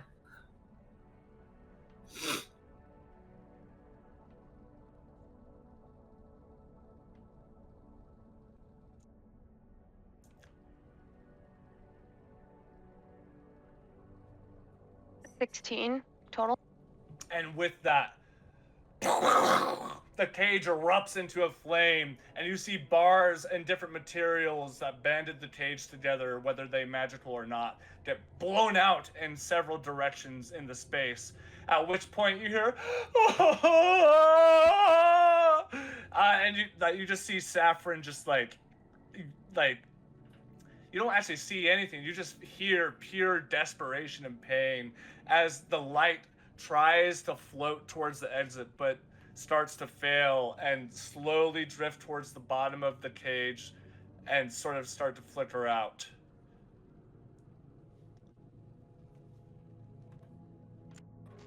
I'm gonna try to cast some sort of healing something.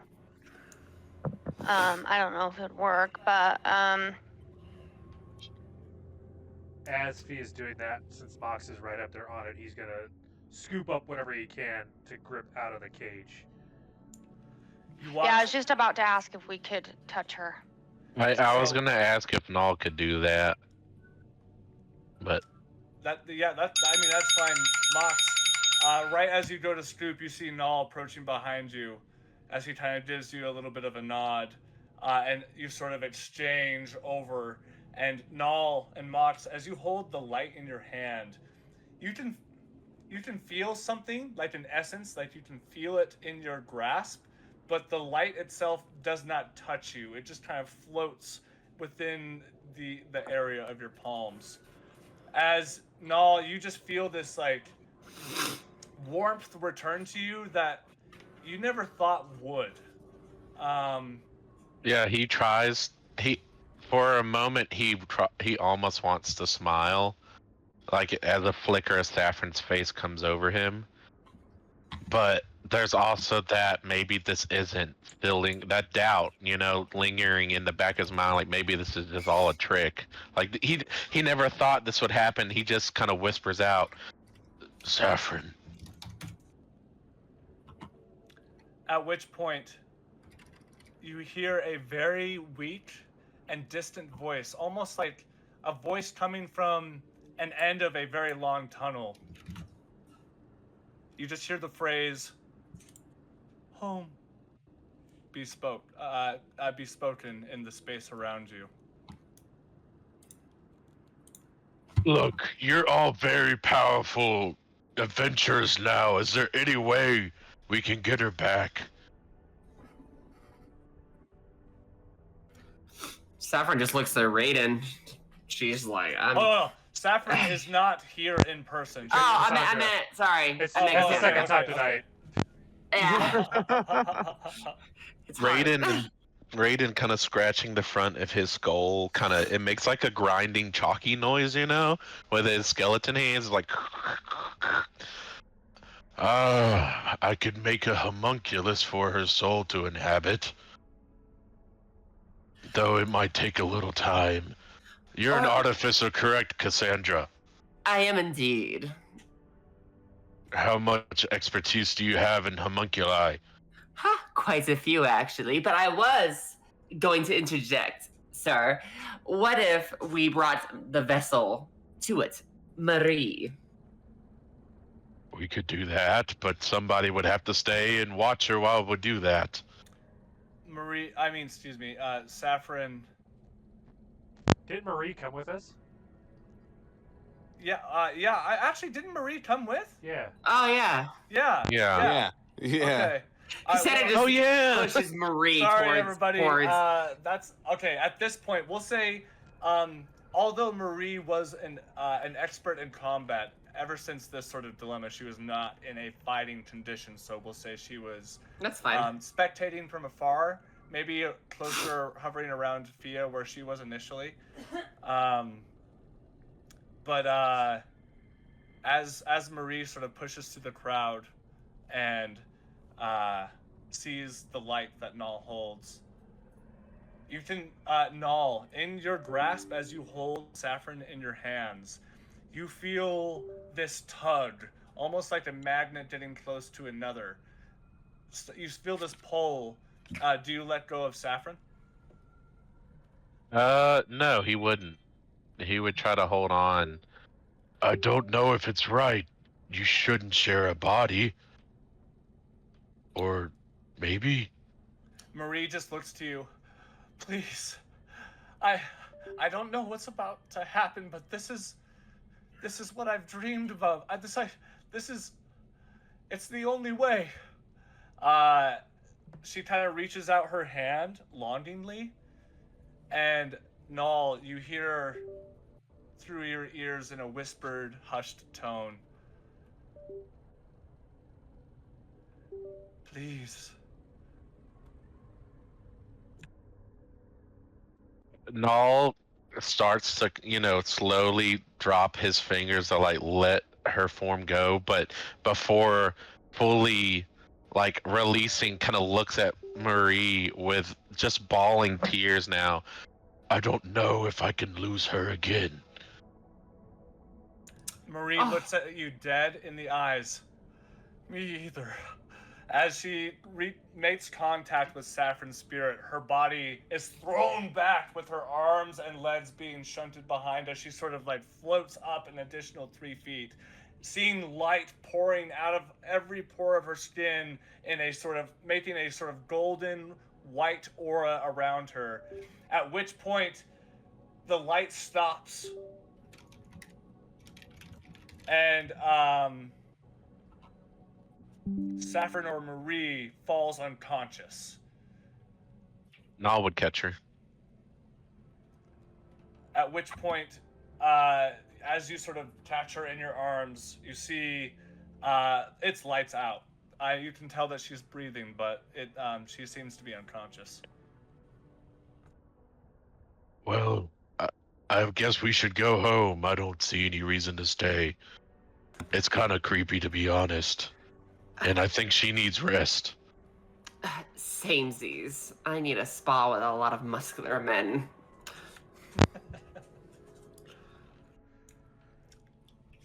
I think this was the only business we had here, so I agree. In fact, it feels almost as if I've aged 10 to 20 years.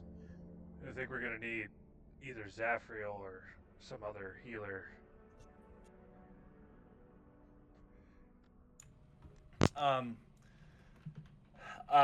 We'll say as Raiden starts to conjure up another gate spell to get everybody back into Windshire. As everybody steps 1 foot through, 1 foot after the other through the gate, Endless. At this point, you know, Safron, and you know the love that you have for her and the companionship you have with her. But even still at this moment, things are still a little fuzzy for you. And it brings on a sudden onset. This goes for Nal as well. An onset of sadness that you have forgotten something that you knew you once did. And that loss is harder even with the circumstances being trending positive as far as Safron's condition.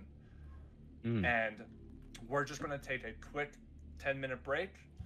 We're going to come back with everybody arriving in Windshire, and we'll kind of touch base there and see where we go next. Okay. So, Evan, could we play some... we're going to say by the time you get back, because of weird time dilation stuff that I don't want you guys to look into too seriously, you come back about 10 o'clock at night, because I'm pretty sure you guys more or less left right in the morning. So for you guys have only been gone, like, we'll say relatively you guys have been gone for like maybe 3 hours at most. And that's just being generous. That's fair. But you're coming back the same day, but 10 o'clock at night. So Evan, can we get some sort of like, I don't know, village ambience type sounds with some like nighttime music? Sorry, what's going on? My roommate wasn't here. Oh, no problem. Can you play some like villagey ambience sounds with some nighttime music?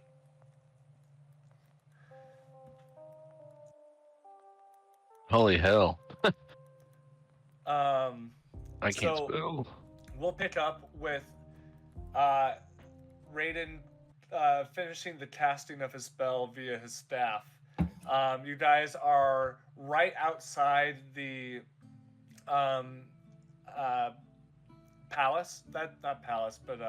castle that's being constructed, just outside the main gate. At which point, I'll sort of supersede Raiden.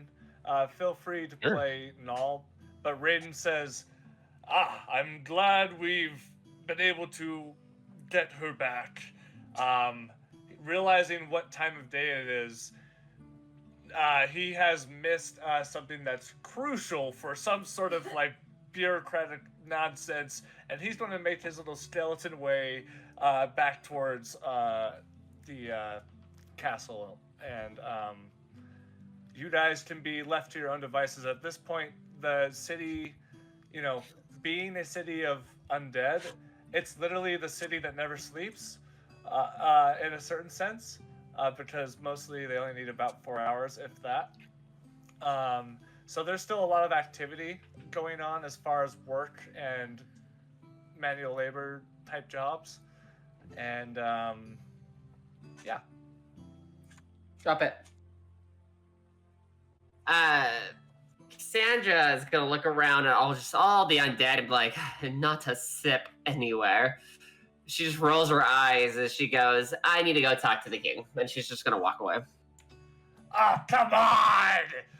What do you need to talk to him about? Let me know. You already know! Oh, the thing? The thing. Okay. The thing. Well, but I'll just to make it easy so we don't have to, you can just like grab him right before he leaves. And I don't want to have this conversation. Evan, please, go ahead. Go for it. Oh, cool. Yes. What do you require? King Raiden, you seem like quite an intelligent fellow in the art of artificer, correct? Yes, I would say I'm at the pinnacle of that, or at least nearly. I see. I am an alchemist, and I am looking to make a form of gas that can harm, nothing too little, like a master vampire. Well, that sounds intriguing to me. What do you have in mind? Because I have a few scribbles probably in a notebook somewhere I can find. Well, if we could make a liquid that could damage a high-level undead and then turn it into a vaporized gas that I could chuck at, said no one personally at all. I have you. I have understanding. Please follow me. And Oh, yes. count yourself lucky. Very few get to see my workshop. Oh, I am honored. And It's his bedroom, like right behind the throne room. But since he doesn't sleep, there's no bed. It's just a bunch of fucking like blueprints and shit everywhere. Why is there a sign that says Bone Daddy in here? Well, it was a nickname the party had given me once long ago. I believe English said it. Oh, I hadn't figured he'd be. Oh, interesting. Gonna put that in a pin for later. So for the sake of brevity, Sure. Based off of Raiden's sort of like knowledge of the arcane and your very deep understanding of vampires and of the like, it's theoretical that a sort of gas can be distilled into a liquid that could be quite harmful to someone like the master vampire. But I'm going to make a roll real quick. I do want to say that I am going to bless water that we use for the vaporizing technique, so we're using holy water. Sure, and that doesn't necessarily change the outcome, but that should definitely be part of the process. Let me just roll a. Okay, I just rolled a d6 and rolled a 2, so it's going to take about 2 months worth of time of research because though Raiden is willing to help, there's still other things that he must do with his time. So it would take about 2 months of like basically R&D to like come up with a substance that would be, harmful to your target. Okay, I guess. If I must ask. He's asking the sky. Raiden just looks up at the ceiling. I must inquire. With my great knowledge, could I infuse the daylight spell into this? Sure. So it's like a double-edged sword, because you'd have to get out of the fucking way. Oh yeah. It's life. It would be. I mean, you could potentially position yourself in such a way that maybe you wouldn't be affected by it. Sure. Yeah. Why the fuck not? They're making a gas grenade flashbang. Okay. Well, we'll just add another month on for the daylight, basically. Okay, then basically Cassandra, So in 3 months. any of her free time, she's either working with Richard on the construction of her Knights Hall for the city, and between that, she is going to Raiden and working with him. So if anyone needs her, she'll be in one of two places. Okay, and we'll say depending on how much attention you give to it personally, without relying on the passive time it will take Raiden by himself to do it, can influence the time. Oh, she'll be there whenever he's free. Like, she's working on the Knights Hall when he's busy with bureaucrat stuff. Sure. Okay, so Null at this point tries to find he takes him to one of the rooms that are constructed here and kind of lie Safron down. Can I take a little personal thing on this? Yeah. Nall would take him personally to his blacksmith shop, Oh, okay. kind of house hut thing he's got, and take her to one of his small little rooms. And on the wall above the bed is Saffron's bow with an arrow kind of strung onto it. Cool. Aww. And it just has like a picture, like a drawn picture of her next to it. It's like a homage, kind of, not memorial, but basically kind of thing. And he'll lay her in the finely pressed clean bed that he keeps every week. Is Siegfried in his Perfect. house? Siegfried we'll say personally keeps in that room. Oh, okay, I see. So there's Has a little bed. Yeah, okay, and it's just covered in hair. Mhm. Okay, that's beautiful. At this point, we'll kind of say that was sort of Null's thing, Mhm. but I want to give everybody a chance to like do a thing this evening if you want, and then I'm gonna start the next day with new happenings. New happy haps. So we'll just go in order of Discord. Throg, did you want to do anything tonight? I think Throg would be. He doesn't really have much going on. He has things he's thinking about, kind of like what he thinks about his existence and what has. Even though Cass apologized, it wasn't a like real big makeup thing, so he's still thinking on the side about that. But to bide his time while doing that and keep his hands busy, he's doing like an Igor kind of role and just helping with the construction of whatever. He's just kind of running around grabbing massive like quartz blocks or whatever and just hup, Are just you fucking helping? running them around. Are you helping my golems? Yeah, he's basically a third golem at this point, as sometimes he rages to help like hoist up the foundation of like a stone pillar, you know? Sure. Okay. And there are several crew members that at this point you're pretty recognizable, but not just because of your withstanding within the bear, but also because of like your enormous muscular size. Yeah, he's got the nickname the Bulldozer. And you just see two other Graveborn that are a little more far gone, so they don't necessarily have the capability to speak, but you just see them go, oh ho, woo, woo, and they just kind of wail at you. Yeah, he gives a wail back. He's like, speaking their language back. And they just like look at each other like, oh, he just talked back to us, and they just like feel you kind of inspire the people and the crew to sort of like put a little more 10% of effort into the work. What about you, Cursebringer Mhox?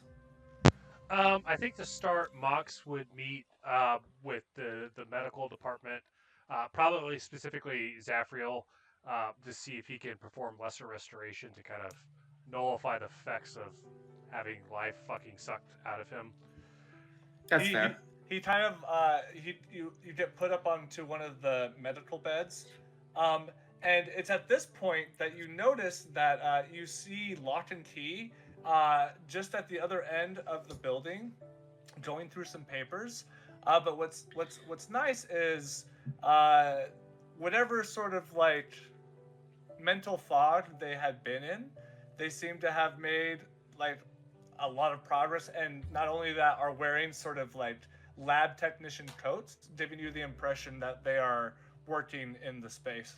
But yeah, Zaphreal looks you over, and he can just sense the loss of luster and life in you, and he casts lesser restoration on you, and you are good to go. Perfect. Outside of that, Mhox is going to spend some time kind of working on Agima Lake and kind of laying the foundation for the Bloodhunter Citadel. So basically, it's like doing like the digging out for the lake. So at this point, it's just land. So it's not like super far into the process of this. Awesome. And there do happen to be like a handful of Graveborn that are kind of in between tasks that elect to help you in this endeavor. So some of the labor is spread out a little bit more. And your guys' sleep schedule is going to be fucked up for a minute, because technically you've only been awake for like 4 hours. So you guys are going to be going to bed at like 4 o'clock in the morning. But like in that amount of time, Mhox, you're able to like get like a good like 30-40% area of the space dug. There might be areas you want to dig deeper in, but as far as like general project goes, a little bit more time and it will be dug out. What about you, Cassandra? Oh wait, I mean, I guess your thing was with Raiden. Fia? She didn't know Safron, but she's gonna like pay her respects in a way, I guess. Just go and like stand by her, just check on her, I guess, in a way. Or maybe even just like if before Null takes her away, to not impose on his space in his room. Just kind of make sure. He would she's doing invite you okay. in. He would totally let you be part of things. Yeah, so I'll say, with your sort of presence, Fia, though you never personally knew Safron, you have heard many stories about her, like her famous mammoth stew and all these sort of like life or death situations she had helped people get out of. Well, I guess not anymore.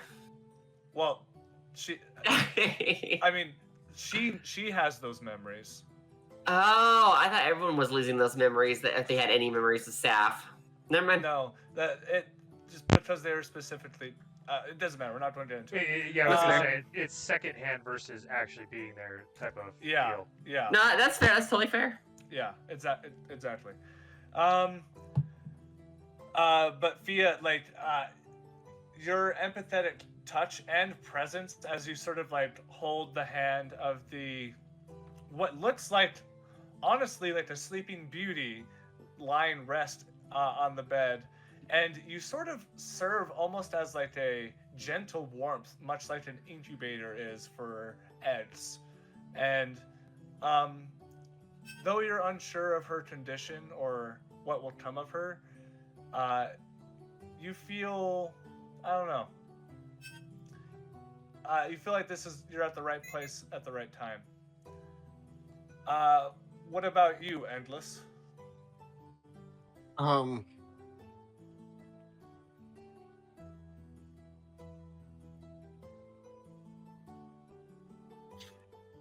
We're in Wimshire, right? Yes.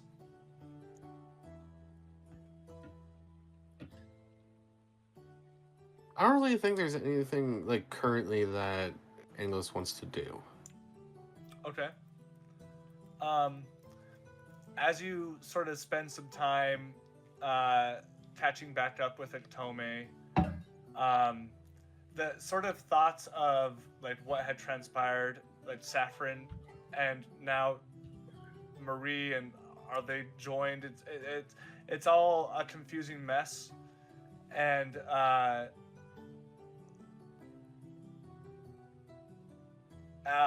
with that, if nothing else, the night will slowly come to an end around 4 o'clock or so in the morning.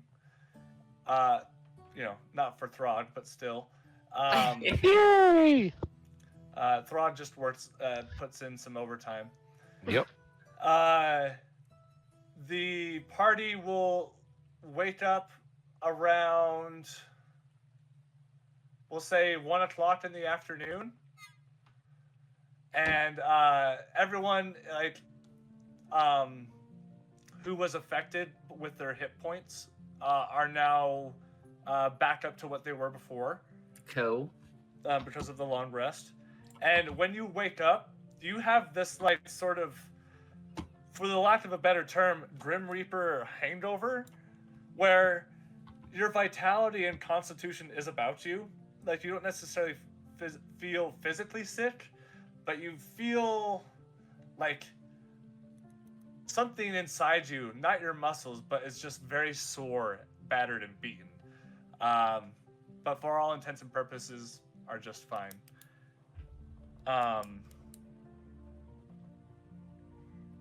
What would you guys like to do? We'll say everybody meets up for breakfast around like 2. Gets the meal in for the day, and we'll kind of pick it up there. I like to think Throg is one of those guys that has 4 or 5 part-time jobs since he stays up all the time, and so he just helps around. So like this morning, he was gardening and like trimming up some flowers and bushes. So he comes in with smelling like fresh cut grass, you know. Sure. Okay. Fresh cut grass. Yep. Love it. Cass is basically just living, eating shit, not shitting, but living the night hall or working with Raiden, so she's not even there.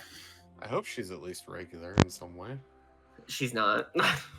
For the sakes of what may or may not happen, do you think maybe Cassandra could be with the group in the morning? Sure. She is sipping on some of her coagulated blood storage. She doesn't look too happy, but she's got major bedhead and looks grouchy as shit. She's just sitting at the table in a robe, just sucking through a straw. Oh, Jesus Christ. Like, you could have used another 3 hours, basically. Yeah, she's just, every time she takes a sip, she like, kind of like, her mouth opens a little bit in kind of disgust. Ugh, it's coagulating. Ugh, she stirs it. Ugh, stirs it. And she's just doing that out loud as dramatically as possible.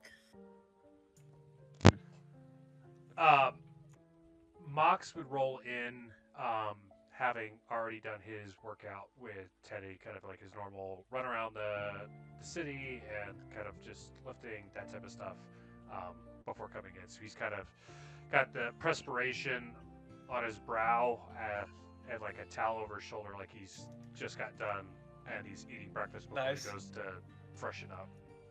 Sure. Okay. As you all kind of begin to chow down,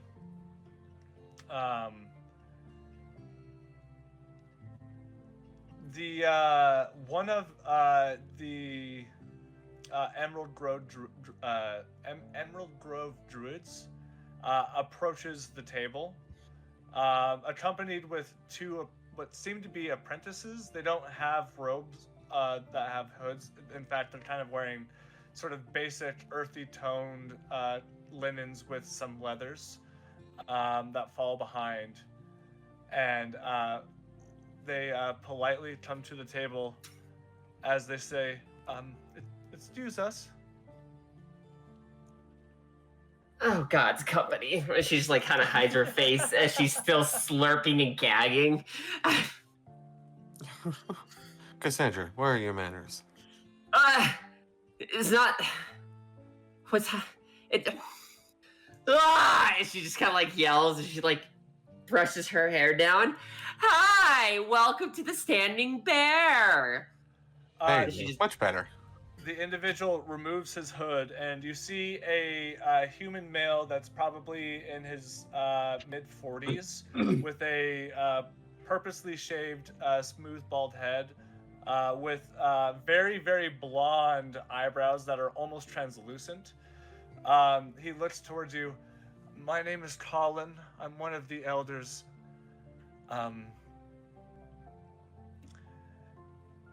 Quentin has made it quite clear that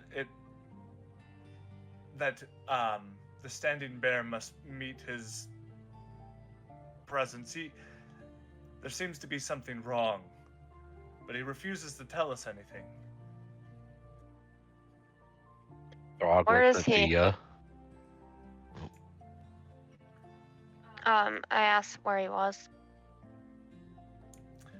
He is back in the Emerald Grove, which is about 18 miles away from from Windshire itself. However, I don't know if I ever I've had this idea for a minute and I don't think I've implemented it, but because of Raiden's magical touch and the type of revenue you're able to make now that you're able to export your goods, I'm going to say another teleportation circle has been crafted that is tied from Windshire to the Emerald Grove. So it takes the idea of travel from point A to point B out of out of question. You guys also have another teleportation circle here, but it's for your HQ in Urim. Cassandra's gonna weave her hand as her black robe transforms into her standard gear as she grabs an umbrella and pops it. And she just stands by the circle. Yeah, I was about to say Raiden would like a room so they can travel to those certain locations. Right. So as Colin sort of starts to see most of the standing bear rising towards his suggestion, so you'll come, fantastic. And he puts his hood back up, and he says some sort of command to the individuals following behind him in a druidic language that none of you understand. And they begin to follow after you towards the teleportation circle. Upon entering, the teleportation circle takes you towards the sort of central part of the Emerald Grove that has the widest opening, if you will, where the grasses and large roots are heavily manicured in such a way where it has a very natural but influenced by man sort of design to it, with a plentiful of different colors of flowers ranging in sizes as big as your hand. In the center of all this is a small pond-like feature that is about 6 feet wide at most, with Quentin sort of sitting on a bench next to it, dangling his feet in the water. Cass is gonna kind of look to Thea and go, you guys told me that Troxy had like 4 eyes and antlers. Do you think you'll... don't worry about it. She kind of like pushes Thea towards Quinn. Yeah, Throg lets Fia take the main here. Yeah, I go sit next to him, and I say, you beckoned us? He is almost startled by your presence and kind of jumps and looks at you wide-eyed. I thought something bad happened. I couldn't feel our connection for a moment, and I wasn't sure where you... And you can see, a lot of panic begin to sort of slowly subside as the reality of the situation of your well-being just be, you're okay and you're intact. I think something's wrong. I have... The flame that I feel from you is not as warm as I remember. And he kind of looks back to the rest of the standing bear, who are kind of at this point, sort of standing behind, sort of circling around this small pond. Cassandra awkwardly waves. And he just kind of is momentarily thrown off by this and just kind of gives you also a wave. Oh yeah, Throg eagerly waves really fast, Yeah, just too into it. So, yeah. Because Throg started waving, Quentin's kind of new to this whole life thing, and he's not necessarily picked up on every social cue, and so he feels like this is what everyone does, and he just starts to wave at everybody else. It creates this awful cringe domino effect. Anyways, do you not feel it? As he looks at you, Fia. Well, we were in this weird astral plane thing for a minute, so that could be why you're not feeling, you weren't feeling it for a minute, but I don't know, I'm not sure what you mean, it doesn't feel as strong. Do you mean just, ever since it was weak, or, ever since we became back in contact? Back in contact. He grabs your hands, suddenly, and just kind of cups them and closes his eyes. And after a moment, just kind of, dejectedly sort of shakes his head slightly. He perks up as if he has an idea. He bends down towards the pond onto his knees, and he takes his finger and gently pokes the top of the water, just barely breaking the surface tension, creating a single ripple of a wave that moves throughout the pond. And from where he had touched the water, it begins to sort of glow with this greenish druidic energy as the water starts to get extremely cold and like begin to nearly turn into an ice slush. Would you mind? As he gestures you via, I try to warm this water. I just place my hand on it and not necessarily like bring the flames all the way out, but just try to heat up my hand and put it over the water. Go ahead and roll a spell casting check. So that's just going to be a d20 plus your plus 5 from your charisma.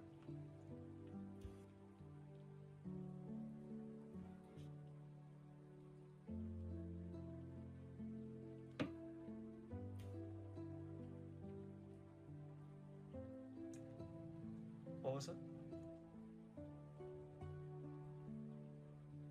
I think my charisma's a +6. And I think that's Right as you put your hand above the water, you do see a small portion of it begin to bubble with an immense amount of rapid movement. And like you can't grow that spot larger than about an inch in diameter. You get your hands closer and intensify the heat, and the water begins to boil slightly more, and it's still not enough, at which point you shove your hands like a spear into the water and give all of your internal flame and release it. And the water is unable to sort of even come up to a temperature where the ice melts. As Quentin sort of gasps, stands up from the bench and sort of walks backwards a step or two in surprise.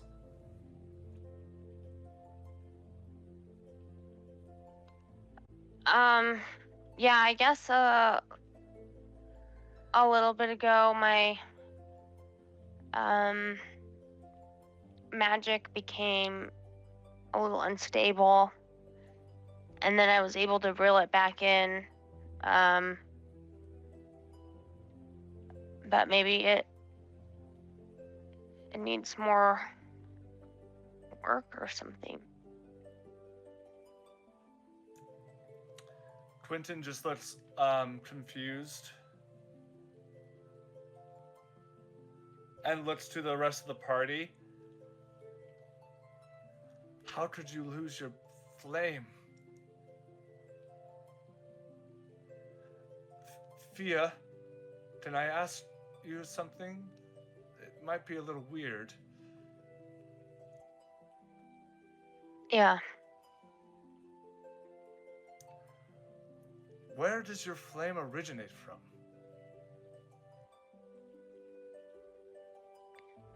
Well, the phoenix, I guess, is passed down through a lineage, and it only emerges when it's needed.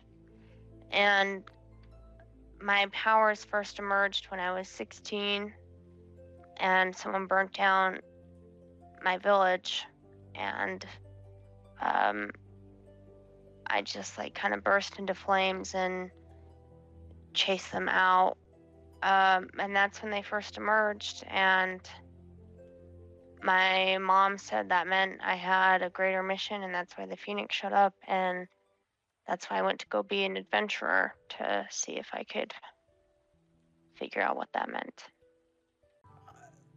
So Quentin just kind of like starts to ponder. So your flame comes from the Phoenix then, right? Yeah.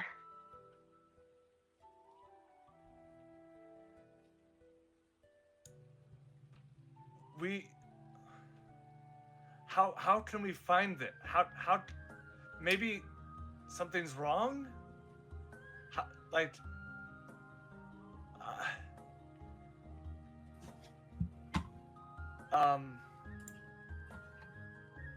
Fia, go ahead and let's see here. Go ahead and roll like gosh, I don't know.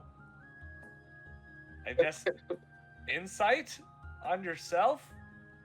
Or like maybe I would like history maybe could work too.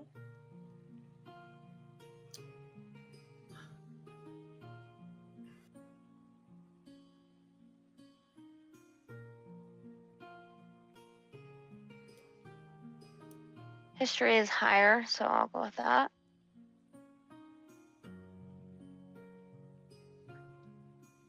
That is also how I check 7. my rolls.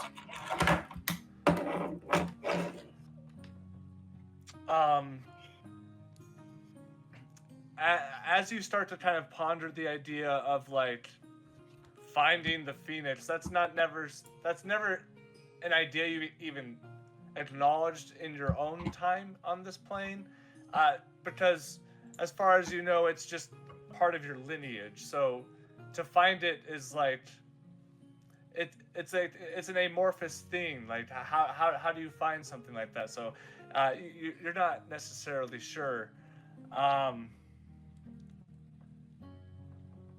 Quentin just kind of looks to the rest of the group. I'm concerned if the flame gets any weaker, things may happen. Right now she seems to be fine, but if she can't heat that, at this point you see some of the ice has mostly melted just from the sun hitting it.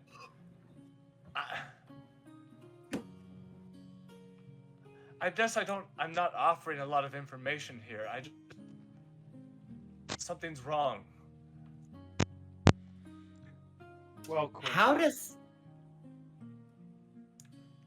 Go ahead, Mox. acknowledging or recognizing that we have a problem is always the first step. So you being able to detect that there's a weakness or a diminishing of the Phoenix flame is obviously something that we should be concerned with and should be following up on.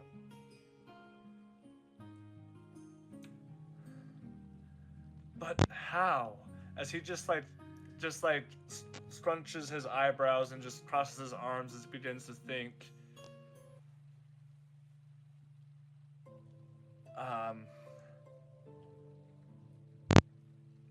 Cassandra, were you going to say something?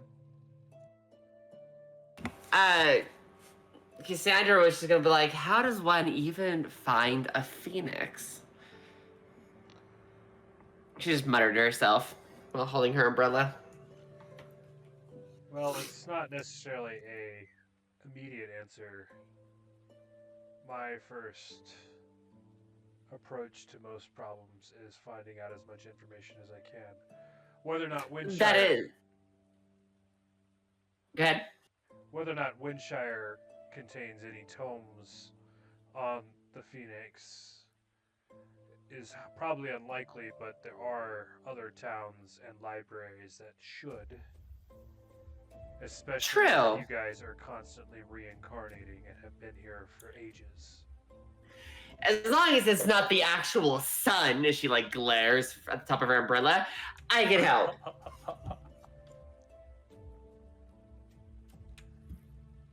So Quentin, volcano. Quentin Ooh, just kind volcano. of like looks towards you. Yes, we shall do some research, and maybe in the meantime I can meditate on the idea, hone in on the issue. I guess that's a good start. Thank you. As he like turns around, and he reaches out to you, Fia, and puts his hand on your shoulder, and he just like gives you like a very like boyish smile, and he says, "Don't worry, I have your back." And just kind of give you a nod. Okay, well, I guess no better time than the present. As Cassandra sees this, she kind of looks at Inglis and kind of like elbows him a little too hard in the ribs, and she goes, "Isn't this how wildfire druids are born?" English just kind of leans in and goes, "I don't know, but I'm kind of curious to see." Oh, you perv. Oh my god.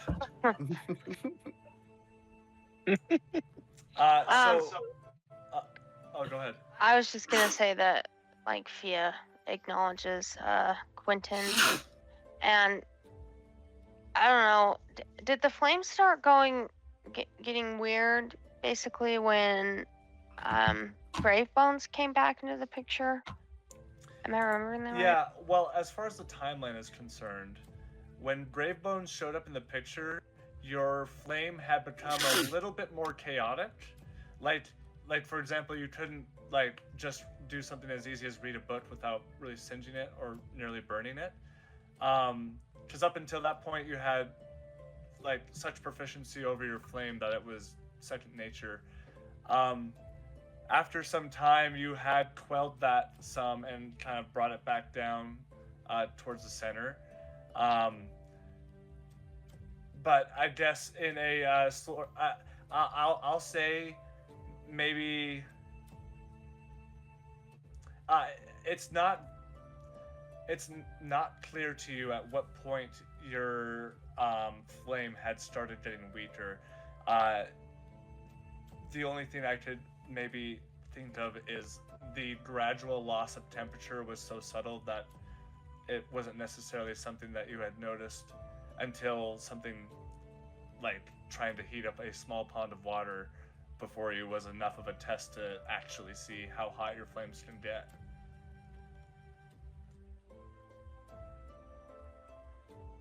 Interesting. So, with the idea of trying to do research, what do you guys think? There are a handful of options here. You're right. Windshire's not going to really have anything here that will be helpful in your sort of search. There is a larger library in Leavenwood that could potentially hold some answers. There's a greater library in Urim. And then there's the Mac Daddy of basically information that's stored throughout the ages, which is up in the Magi Circle up north at the furthest northern reaches of the Empire's control, which is more or less my version of Winterhold. Oh, that's fair. I am for going to any city that actually has living modies. For no reason in particular at all. With a sort of sideways glance, Mhox will reference. Sorry, you just said the name of it, but the Northern Reach one. The Magi Circle. The Magi Circle, because Mhox's approach to anything is the source, and if that's the oldest and largest, that's going to be the most likely, because he's going to take the approach of like, not only is he going to research the Phoenix, he's going to try and find how far back it goes to see if like there's a temple of like the Solarian age with the Phoenix and the initial Druid sort of reincarnation, to get even deeper if possible. Okay. We'll say, as you guys are sort of discussing potentially where you guys could go to look into this sort of matter, you guys will have taken the teleportation circle back towards Windshire, and if you want, we can just move it to the war room if you want to work it out. So as you guys sit at the large round table that has a quite detailed and updated map of the Empire, and though the updates for the war effort come in very sparingly, because Windshire is like really close to the front lines of where some of the major battles are happening on the border, but just far away enough so it's trying to not bring too much attention to itself. However, there is like you can see located on the map like areas that are designated of the war between Urim and the Dwarven Kingdom. I'm getting into the weeds. Sorry. Cassandra's yeah, go ahead. Go for it. Cassandra's like chilling in the war room with her feet on one chair and her butt on another. She's like working on her notes with Raiden, just kind of waiting. Mhox suggesting the Magi Circle. Did anybody want to add to that or have a different opinion? Sorry, I'd just like to add, I feel like Raiden's just sitting there eating his brunch/lunch. As everybody comes in, he's just like, hello? I like the idea of it being like really basic, plain, like bran cereal. You know, with just mainly milk with a little bit of like wheat and bran in there. Yeah. And it Cass was is on sitting the right war next to table. him. Right. There's a small milk ring where the bowl is on the map, unfortunately. Cass is gonna sit next to him when she pulled up the notes and like, have you ever heard of a coaster? No, but usually I just put a piece of paper down. Well, why didn't you do it this time? So you have heard of a coaster. Exactly. She points to English. Well, I just forget. You know, this is my keep and all. I mean, do you want to keep the keep nice though? It's a war map. It changes almost every day. I mean, fair. As long as we're going somewhere that has a prison for no reasons at all. No reasons. What? Have you tried? The Magi Circle isn't totally known for its prisons, but you know. What was it, English? Oh yeah.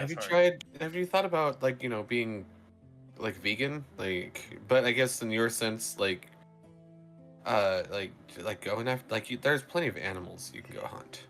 English, first of all, if you think that I will eat a dirty, filthy fucking animal, you're wrong.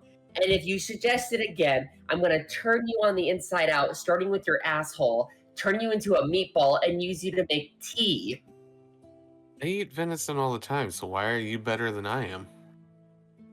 Motherfucker! And she throws the coagulated blood, glass full of blood. You try eating coagulated blood all the fucking. Oh, I'm sorry, I'm not in a good mood. Splatters all across the war map. Talk about a coaster. Who gives a shit? Oh my god! She leans back. All I know is there's criminals in every town, and wherever we're going, I'm restocking. As she flips open her notes again and gets back to it. He's just English. He mutters under his breath, like, I don't know if I agree with that. I can hear you. Raiden's last comment, just to nail that coffin in. You know, as an artificer, why haven't you thought of making an alchemist jug where you can insert blood samples in, so you have a form of substance all the time? Well, the last This time, alchemist. That would be like the equivalent of eating tofu. You know yeah, But it's she's still right. sustenance. It would still count, but that's It's better than starving. Yeah. I am not starving. I'm just drinking sick shit. All right. We live in a town that has no criminals. Well, we have criminals that are not living. There is nowhere, and I'm not gonna. If she stares at English, a filthy fucking animal. Anyway, sorry, I digress. Here are the notes, and there better be fucking criminals wherever the fuck we go, or I'm gonna start losing my fucking mind. Endless. As the leader of the group, as Cassandra finishes her point, everyone kind of tilts their head towards you. Do you want to weigh in on the matter of going to the north, or what direction would you like to go? English is in agreement to go to the north.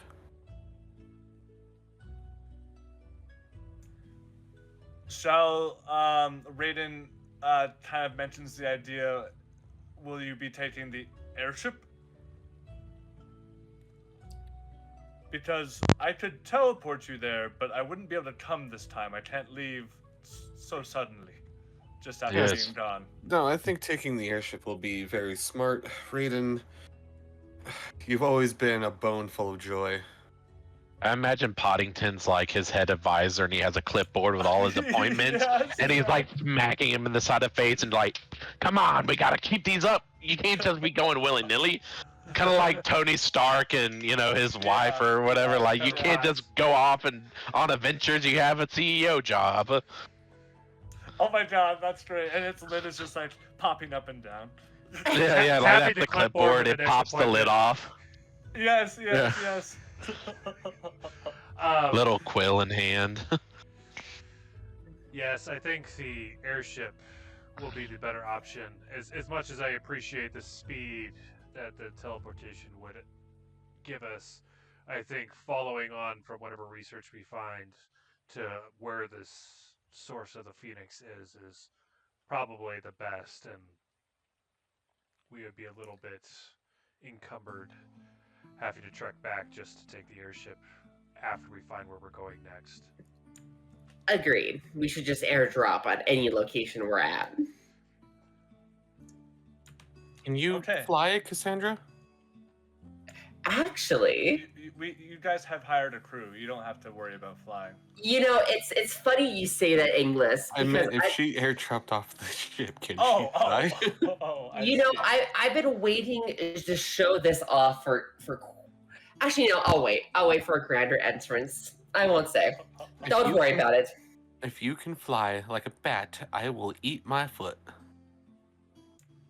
Oh, Lord. Oh, I'm gonna watch you, and we're gonna wait till you not bathe for a fucking month, you sick bastard. No, I like Baz now.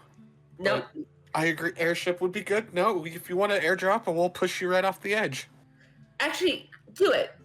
Watch what happens. I've been waiting for a grand entrance for something that I've been stirring, so I have an idea cast that I've been working on for a move we can do. It's basically I throw you like a spear, and you skewer whatever you're aiming at. It's very good.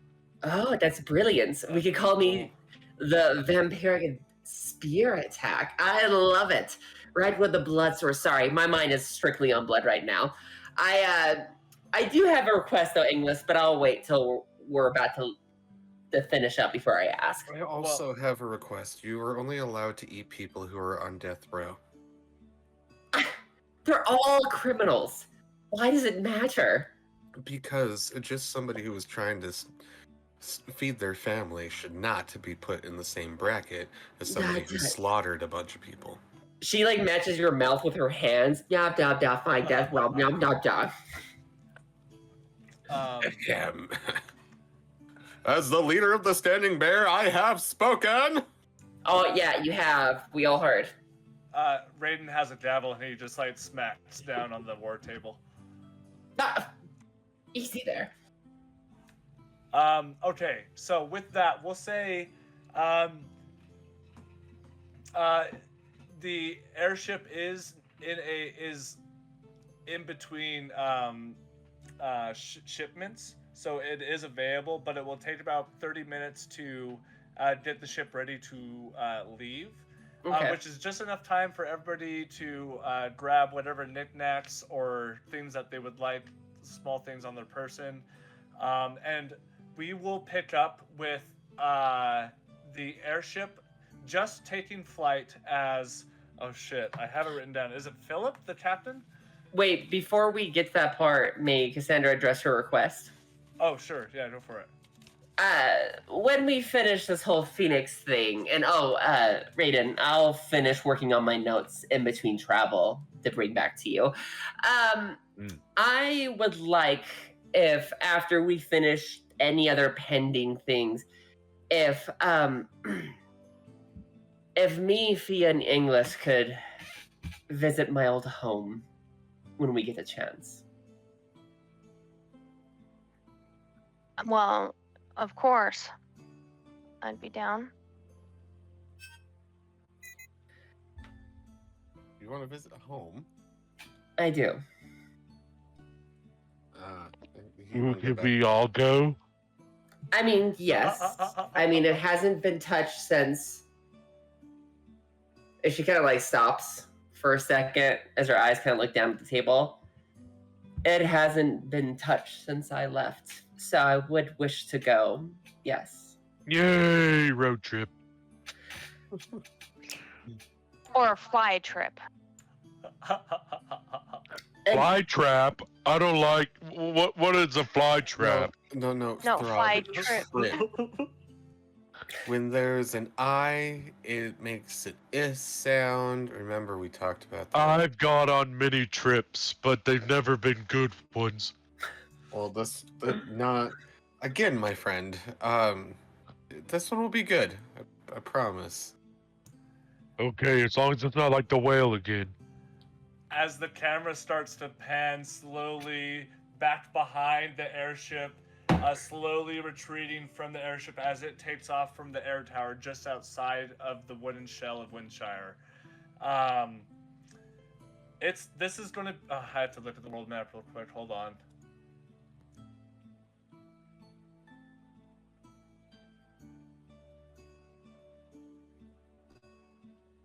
Okay, everybody. It's going to be 1, 2, 3, 4, 5, 6, 7, 8, 9, 10, 11, 12, 13, 14, 15, 16, 17, 18. Okay, so you guys would get there in we'll say it's going to be about 6 days of flying. Cassandra is not going to leave the underbelly. She's just going to work on her notes for Raiden. She's just going to be glued. Okay. I'll open up the floor if you all want to take advantage of it. Otherwise, we can zip through this fast travel. As far as traveling goes, it's immaculate weather almost all through the whole trip. Except we'll say the last 2 days are a little bit breezy, and it's blowing in the opposite of the direction you're traveling, so it kind of impedes your speed, but ultimately you'll end up getting to your destination just fine. So, Throg, did you want to do anything? Yeah, I think he'll RP with Cass a little bit one of the days. Okay. We'll say the second day, you're chilling out afternoon in the belly of the ship with Cassandra. You know, I've been watching you work on this diagram for a while, and I've just been thinking that maybe we need to talk a little bit. Oh, dog. As she like eyes the diagram very, very sternly. Sure, why not? As she clips her point. What's those old pens used to be called? A quill? A quill. She like puts the quill in her thing and she blows on it before she closes the journal and snaps it lock. Yes, Throg. You know, the diagram of our friendship has been a little weird these days. I know we kind of made up a little bit about what was happening, but I just wanted to sit down and have a more formal apology discussion. Her mouth like gapes open for a second. She goes, sure, what do you want to apologize for? Oh. I meant between both of us. Oh, okay. Then she kind of like sits up and goes, sure, maybe I haven't been... I'm sorry, Throg. I'm trying to catch up with everyone. Truth be told, since many years have passed between you, Engless, and Fia, I guess we haven't had a chance to really bond back, and I do apologize for that. I feel the same. We might have not been the bestest of friends, but we were friends. We were. And your comments about the undead and how our blood is not tasty is funny, but also kind of hurtful. Throg, darling. Throg. Good for you. Sweetie, listen. Look, this does not come from a place of absolute hurt or anything. I just am making more the point to be conscientious of your thoughts before speaking, as you inquire Throg to do. I can respect that, but I want you. You're undead. It's hard to the core link. Imagine if you put Engless somewhere, which don't blame you, but imagine if you put Engless somewhere, and he only had access to water that's had rotten meat in it, and there is water, but there's rotten meat So in you're it. calling me rotten meat, huh? I mean, Oh my god. Where does it end, Cass? Frog. I hate to Frog. be blunt, but I know you can be sassy at times, but friend to friend, truth to truth, I just want to know, are you even sorry for what you said? And she kind of rose back of her head. Okay, Throg, let me ask, what? It's And a she, yes or no question, Cassandra. It's Throg. It's harder than that. I'm It's literally. hard. Friendship is not hard, Cassandra. I feel deeply for everybody here, and I can say yes or no. Let me ask you, why are you offended? Oh Do you my want vampires to suck your blood? Oh my god. I don't want anybody to have to point. do anything. The point is, should I have to be looked down on of lesser because of who I am? Okay, first of all, you're just pulling out a racial card because you can pull out a racial card. Oh, I am not looking down on you, but I'm in a desert with rotten water, and I barely have anything to drink. It's not like I can just go out and eat filthy animals like English. Do I look filthy to you and a commoner? There's a little tear coming out of his left eye Ugh. as he says this. If I was trapped in the desert, I'd be thankful for the filthy water, because at least I had something at the end of the day. Burn. She just eyes you from Dude. flattened eyebrows and goes, Throg, you take too many things to heart, but how about this? What can I say? I must have a big heart or a gentle giant as he starts to head for the door. Yes. Nah, yes, Frog, yes. Frog, I was wait, waiting wait. for it, dude. This was Frog, the wait. perfect time. I did not mean any disrespect towards you and your people. I am undead as well. We've Yet I have said nothing about it. Throg, you don't need to eat anything to survive! And she slams her fist on the table and it almost cracks it. As he crushes the doorknob, and neither do you! Yes, I do, Throg! I need blood! Blood, Throg. Thriving red cells. Blood. Even English looks somewhat delicious right now. I am barely on the verge of not ripping your leecher's throat out, just so I can sacrifice myself, Throg! At which point, Throg makes his exit. This did not get resolved like I thought it would, and we're going to see how it comes back around the next time. Everybody else on the ship, it's kind of like when mom and dad are fighting, and no one's really saying anything, but everyone's looking at each other with the eyes.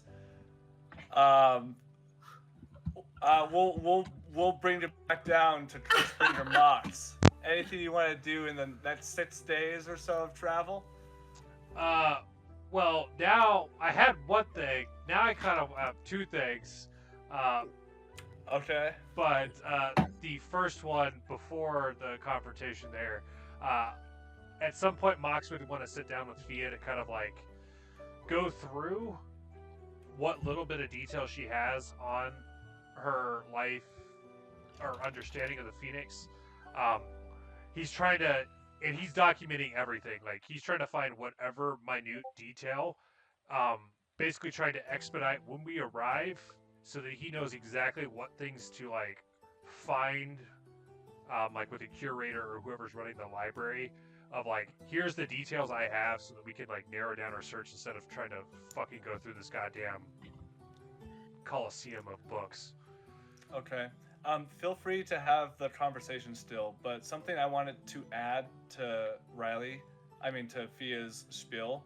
As far as what the Phoenix means to her, was kind of like, there may be a small thing here or there that she didn't include in her story about like her background and how she manifested the powers and whatnot. Outside of that, the only other new thing that she is like really aware of that I just want to bring to the table so it's over in the meta knowledge, is the fact that like she has lived several different lives and has had a flash of a vision of a asteroid hitting the planet that that you all call your home, and emerging from that were two sort of celestial beings of some kind with the shape of flame and nature and antlers and whatnot. Well, Fia, I know that what you know of the Phoenix is fairly limited since it's not a consistent jump. It's, it can skip generations. But what I would like to get from you is kind of a documentation of anything, even the smallest detail of like, hey, at whatever age I got the warm tinglies that I had some sort of thing. Essentially what I'm looking for is details so that when we show up, we can kind of cross-reference this. If the library has had ages upon ages of tomes and scrolls, even these small details might stick out to the right curator. So the more we have to work off of, the more efficient this should go.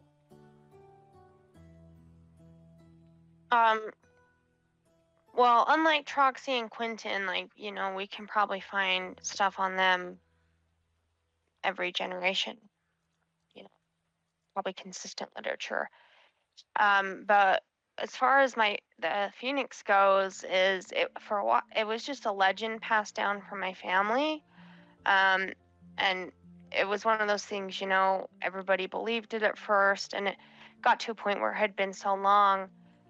My mom was one of the first.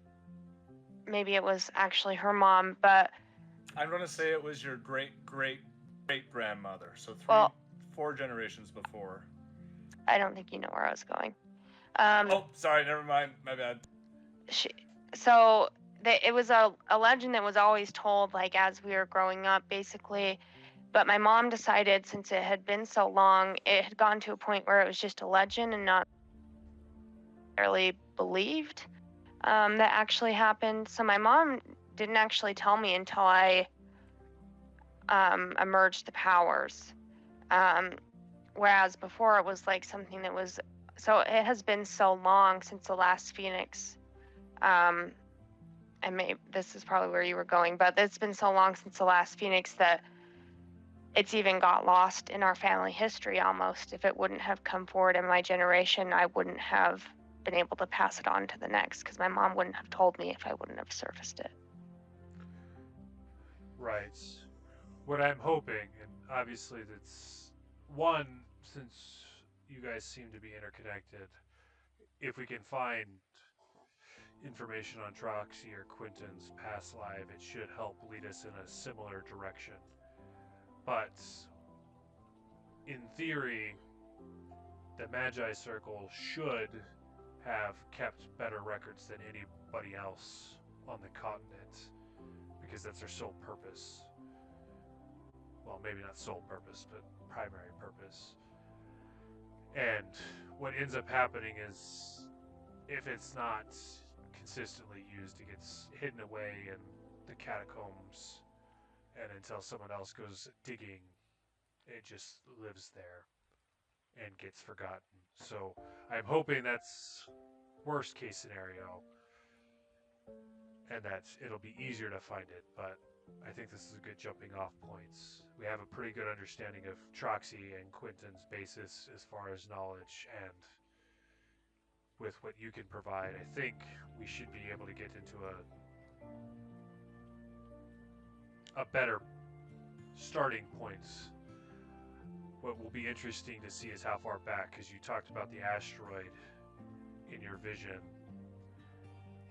How far back in the history of our plane is that? Is that before the rise of Solaria, or is that after? And that may be the part that will be hard to find. Well, I think it might be a good idea to start with following Troxy's and Quentin's line and seeing if we can see the last time they encountered the Phoenix. I'm sure that's documented. And that's probably the last time the Phoenix was involved. And then from there, we can probably follow the Phoenix line. Indeed, I think that's probably the first point we can find where both have met is going to be the key. And with that, right as this conversation is sort of coming on the curtails, both of you in the distance see about 7 miles away or so, flying in perpendicular with the ship, are a family of rocks. There seems to be 2 large rocks flying with 3 or 4, we'll say 4 sort of hatchlings behind them, as they all kind of take a sudden coordinated dive and swoop way down to the earth below them. What was the second thing you wanted to do, Mhox? Mhox was going to follow up with Throg to kind of get the details of that, but I kind of want to let everybody else do their thing before that happens, if that makes sense, because I think this would be towards the end of the airship travel. Well, actually, as far as timeline goes, I think I said it happened on the second day. Right. Mhox wouldn't approach Throg until... Oh, I understand. I see. Okay, so, well, I'll wrap back around. Cass, you said you were going to work on your notes and stuff for Raiden? Yeah, she is just, like, glued to the bench she's working on in the corner of the bowels. She is working away. Perfect. Okay. Fia, what about you? Did you want to do anything for the rest of the week? I'm just curious about something, so I don't know if I would have asked Cass this before she went downstairs. I forget his name, but what happened to your vampire? Yeah, Richard. What happened to him? Is he just back at camp, or is he also with you down there? Oh, Richard, he is actually working on my Knight's Hall, as is my honorable agreement to King Rayton. I have given him lessons, and in between of all things, and I plan on bringing him back a blood bag on our way back. So is he like completely a vampire now in Tame? What's the lowest form of vampire in your world, Colt? Maybe for all intents and purposes, he'll just be considered like a lesser vampire. I guess if we want to use her eyes like kind of roll thinking of that motherfucker. If we want to use a legacy example, I am a vampire. Richard is a lesser vampire, and the next stage for me would be what you call like a true? Is it a true vampire for you, or a master vampire? What do you call like an act like? What? Sorry, I never had to really think about this. Let's. Yeah, I like the idea of it just being called a true vampire. That makes sense. Yeah, perfect. I am a middle class. And then a master vampire is different. Oh, it is. Well, there's a Venn diagram. They both share in trueness, but like I'm going to just say master is like a different tier of like. What is ambrosia? Oh, master for sure. Master vampire. So how it kind of works, Fia, my dear, he is a lesser vampire, and he must go through quite a lot of drinking and pushing himself to achieve vampire like me. Now, my next step, once I cut that motherfucker's head off and drink his blood, is a master vampire. Jesus. That is Ambrosia, that piece of shit. So, Currently, he's a lesser vampire. And soon I'll Okay. be a master vampire. Ha ha ha! But he sounds like he obviously doesn't need your attendance and supervision anymore. No, I spent quite a lot of time with him to help him understand. See, here's what's funny. The Raven Queen does not support undeath. The only reason she came to me was because she saw a servant in which would help destroy her enemy. I am only creating vampires that serve the Raven Queen for eternity. Any of my lesser vampires who dip from that path, I will personally execute. Richard is studying to understand the teachings of the Raven Queen and what we are aspiring to make. Okay.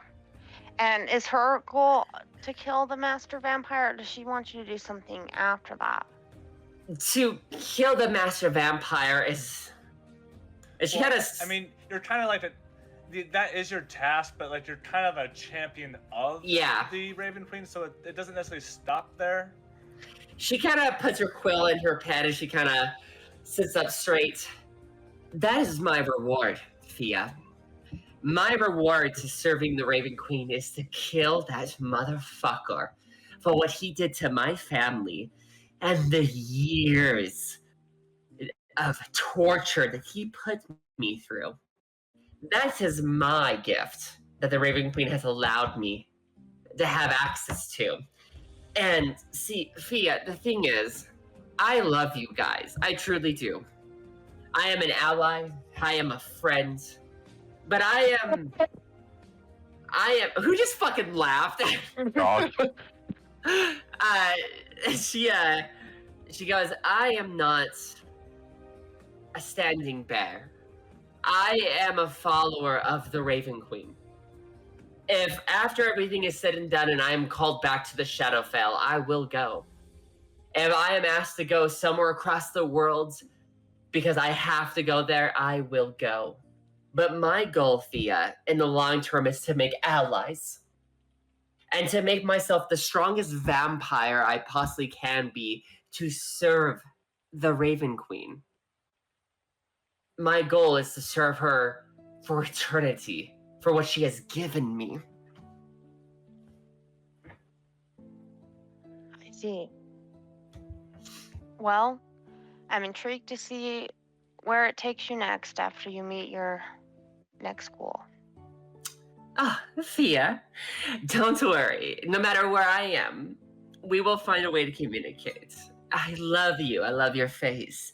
And I cannot wait to help you and this Quinn boy. I kind of side glances. I know what it's like to lose someone. I've never lost I don't know. You've told me some, but maybe not everything. But I feel like maybe you and this Troxy never got to the point that you thought you could have got to.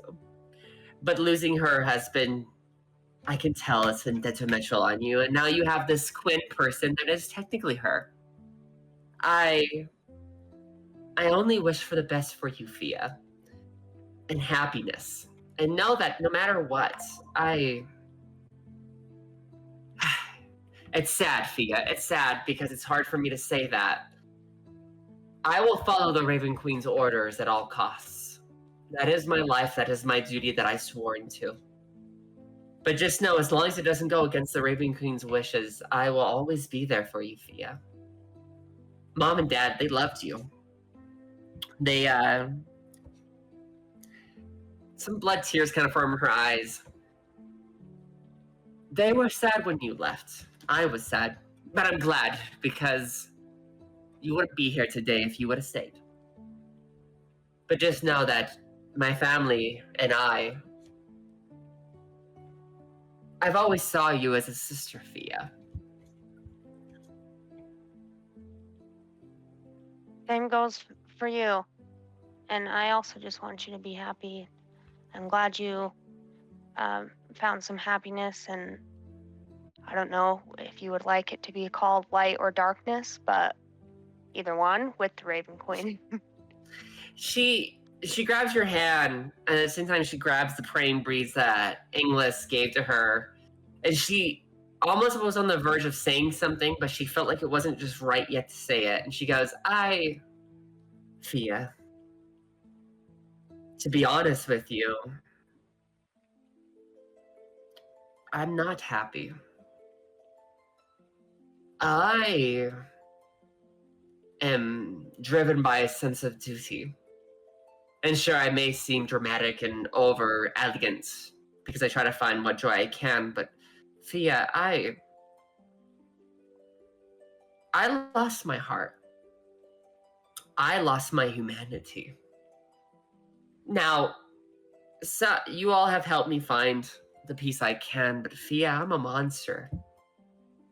My kind does not deserve to thrive. And I have chosen to give myself to the Raven Queen to be a weapon. I'll never be happy, Fia. What I witnessed that day,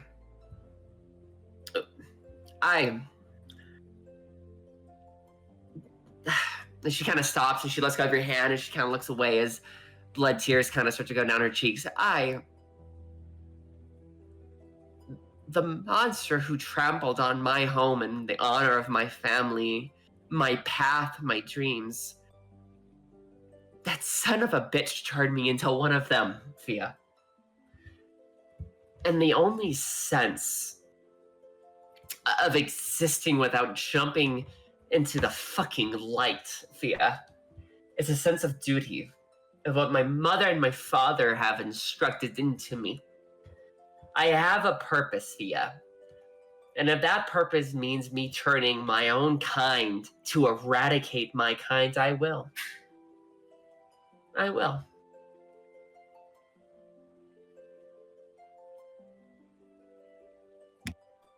Well, I know it's going to be hard for you to not see yourself this way, so I'm not trying to argue with you, but I don't view you as a monster, and I think a lot of the group can see the same way.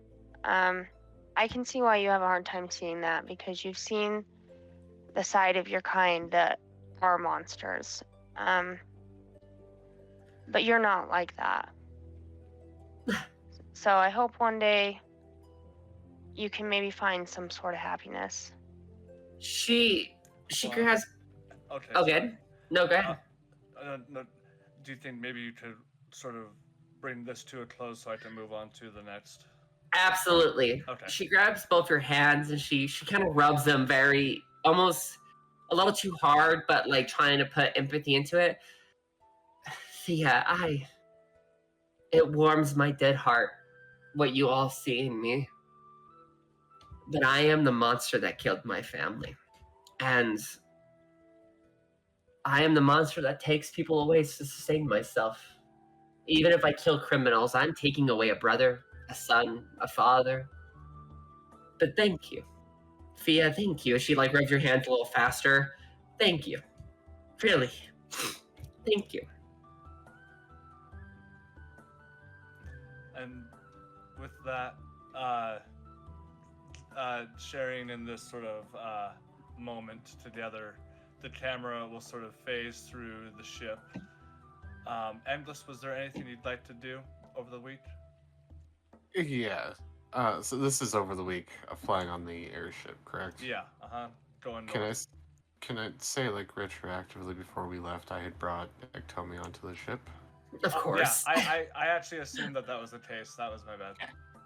Okay, so the main thing that Engless is going to be working on is with Xehtom. He's trying to teach her how to make like basically like a web bomb. He wants her to shit a pile of web into his hand so he can throw it at people. Shit? Are you seriously using that word? Okay, so you'll have a week. Atop a airship isn't necessarily like the primo spot to practice, but there's enough room to for activities. So just roll an animal handling check, and we'll see how well that goes over the week or so of traveling. Okay. Animal handling. Shit. As you're rolling that, Slight- all I could think of was the like N64 Spider-Man game where you actually shot fucking web bombs and they exploded on contact. Yes. Hell Yeah, yeah! that's kind of what I want. I want to be able to throw that. That would be a 15 in total. Okay. So over the course of the week, the speed at which Xehtom is able to sort of weave the shape that is desirable, which is maybe the size of like a small melon, you know.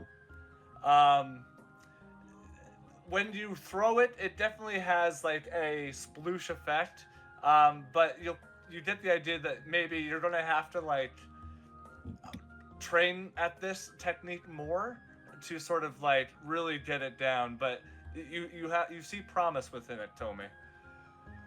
Awesome. Awesome. And as Mox, as you wake up, you're one of the first to rise, and you kind of go towards the bow of the ship. And at this point, you are flying over the Zilnex Hills, and though we're kind of in the summery time months of the year, there's still snow-capped mountains because of the elevation, and the Magi Circle isn't necessarily within eyeshot, but you guess you have just a few hours left, where we'll say Throg is just on the other side of the ship, maybe leaning off the rail, looking at the mountains below. He had to throw in his Titan ball. Perfect. Sure, I was sure. gonna say that's actually this the imagery I was kind of going for is like at the prow of the ship, kind of like Okay. that's where Throg is as Mox approaches. Okay. Cool. Morning, Throg. It's been a while since I've been up in the mountains. It's one of my, I mean, aside from our interaction with Kezrig, but it's one of my favorite places to be. I hate it. The mountains specifically.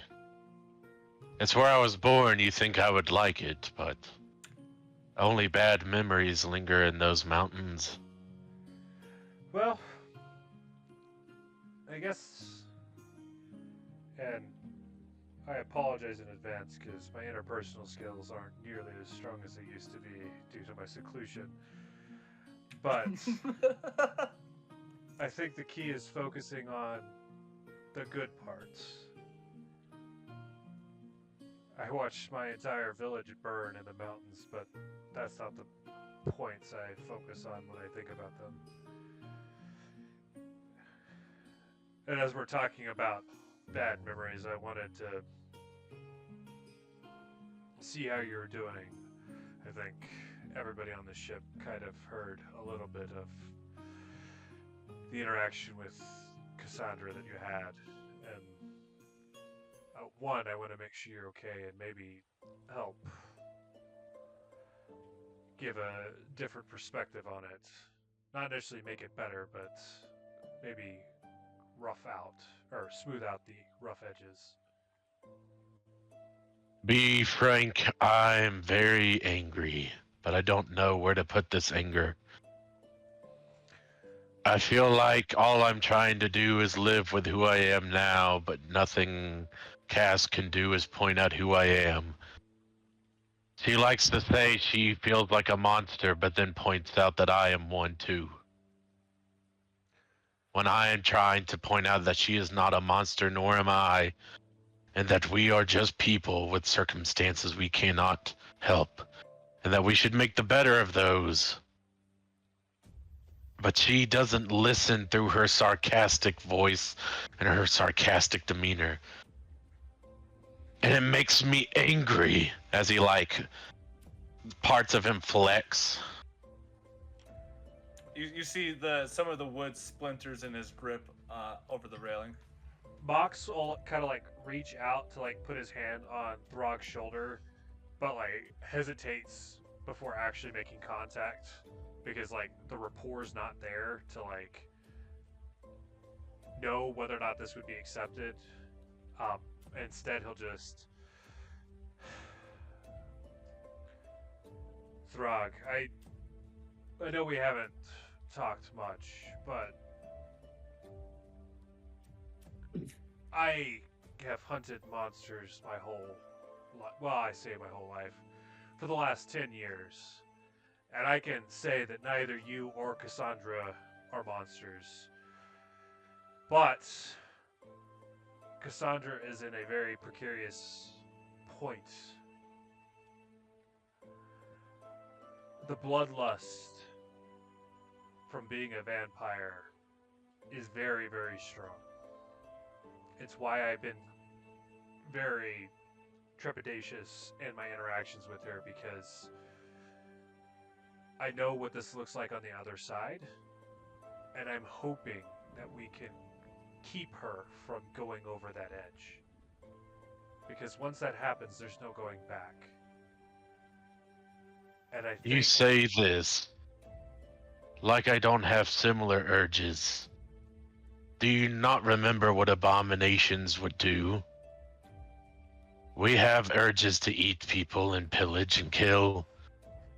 It's very hard to control those urges, but I do. Sometimes. What I'm getting at, Throg, isn't that you haven't had these struggles. My point is you've had these struggles and overcame them already. Cassandra is at the tipping point currently, and it's up to us to help her along. But that's my point, Mox. I try to talk and help her through it, but she refuses to apologize for her actions, nor listen to what I'm trying to say.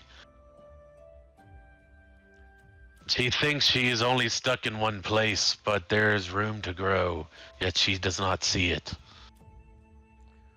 You can't help those that do not want help. Mox is nodding in agreement. I'm not discrediting anything, Throg. I'm not saying this is going to be easy. And I'm not going to say that we shouldn't call her out. But I think we have to approach it with the understanding that she is lashing out because she doesn't know how to handle this. And there's no way for us to really tell what she truly means at the moment unless she's willing to be vulnerable. And from personal experience, being vulnerable is not something that comes easy to me. So I don't imagine it's something that comes easy to her. Maybe her past life, before she became afflicted, was vulnerable, but where she's at now, it's going to take a combined effort from all of us. What I want to express to you is, I am here for you, Throg. And while Cassandra may not seem like it now, I know she cares. So if you need someone to vent to, I am here so that we can help her get where she needs to be.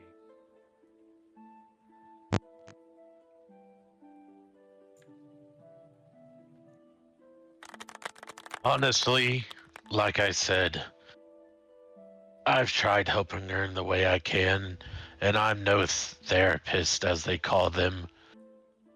I'm at my wit's end currently, and I appreciate all that you've said, but I think right now I just don't want to help her.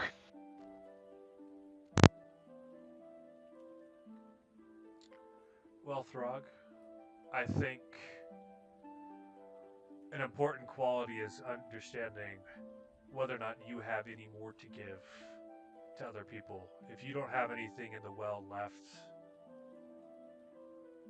trying to help is only going to make matters worse. So I think this is very important that you've recognized that at the moment, Cassandra's going to have to rely on others while you regenerate your well. I hope that we all can come together whenever the time is needed. But I don't blame you for keeping her at arm's distance for a little while.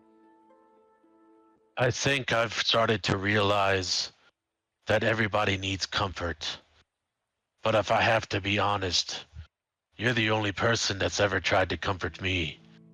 And I'm starting to realize I've had nobody to comfort. If it wasn't for you talking to me right now, I don't know where I'd go from here. To be honest, I considered you all like family, and I nearly gave my life for this family not long ago. I try to be there in every way I can, but honestly, up until now, I felt like nobody's been there for me. And that's hard to say. You'll see Mox's brow furrow very deeply, because this hits on a very deep core within him. Throg, I appreciate you acknowledging what I'm trying to do, and I think, unfortunately, you fall in sort of the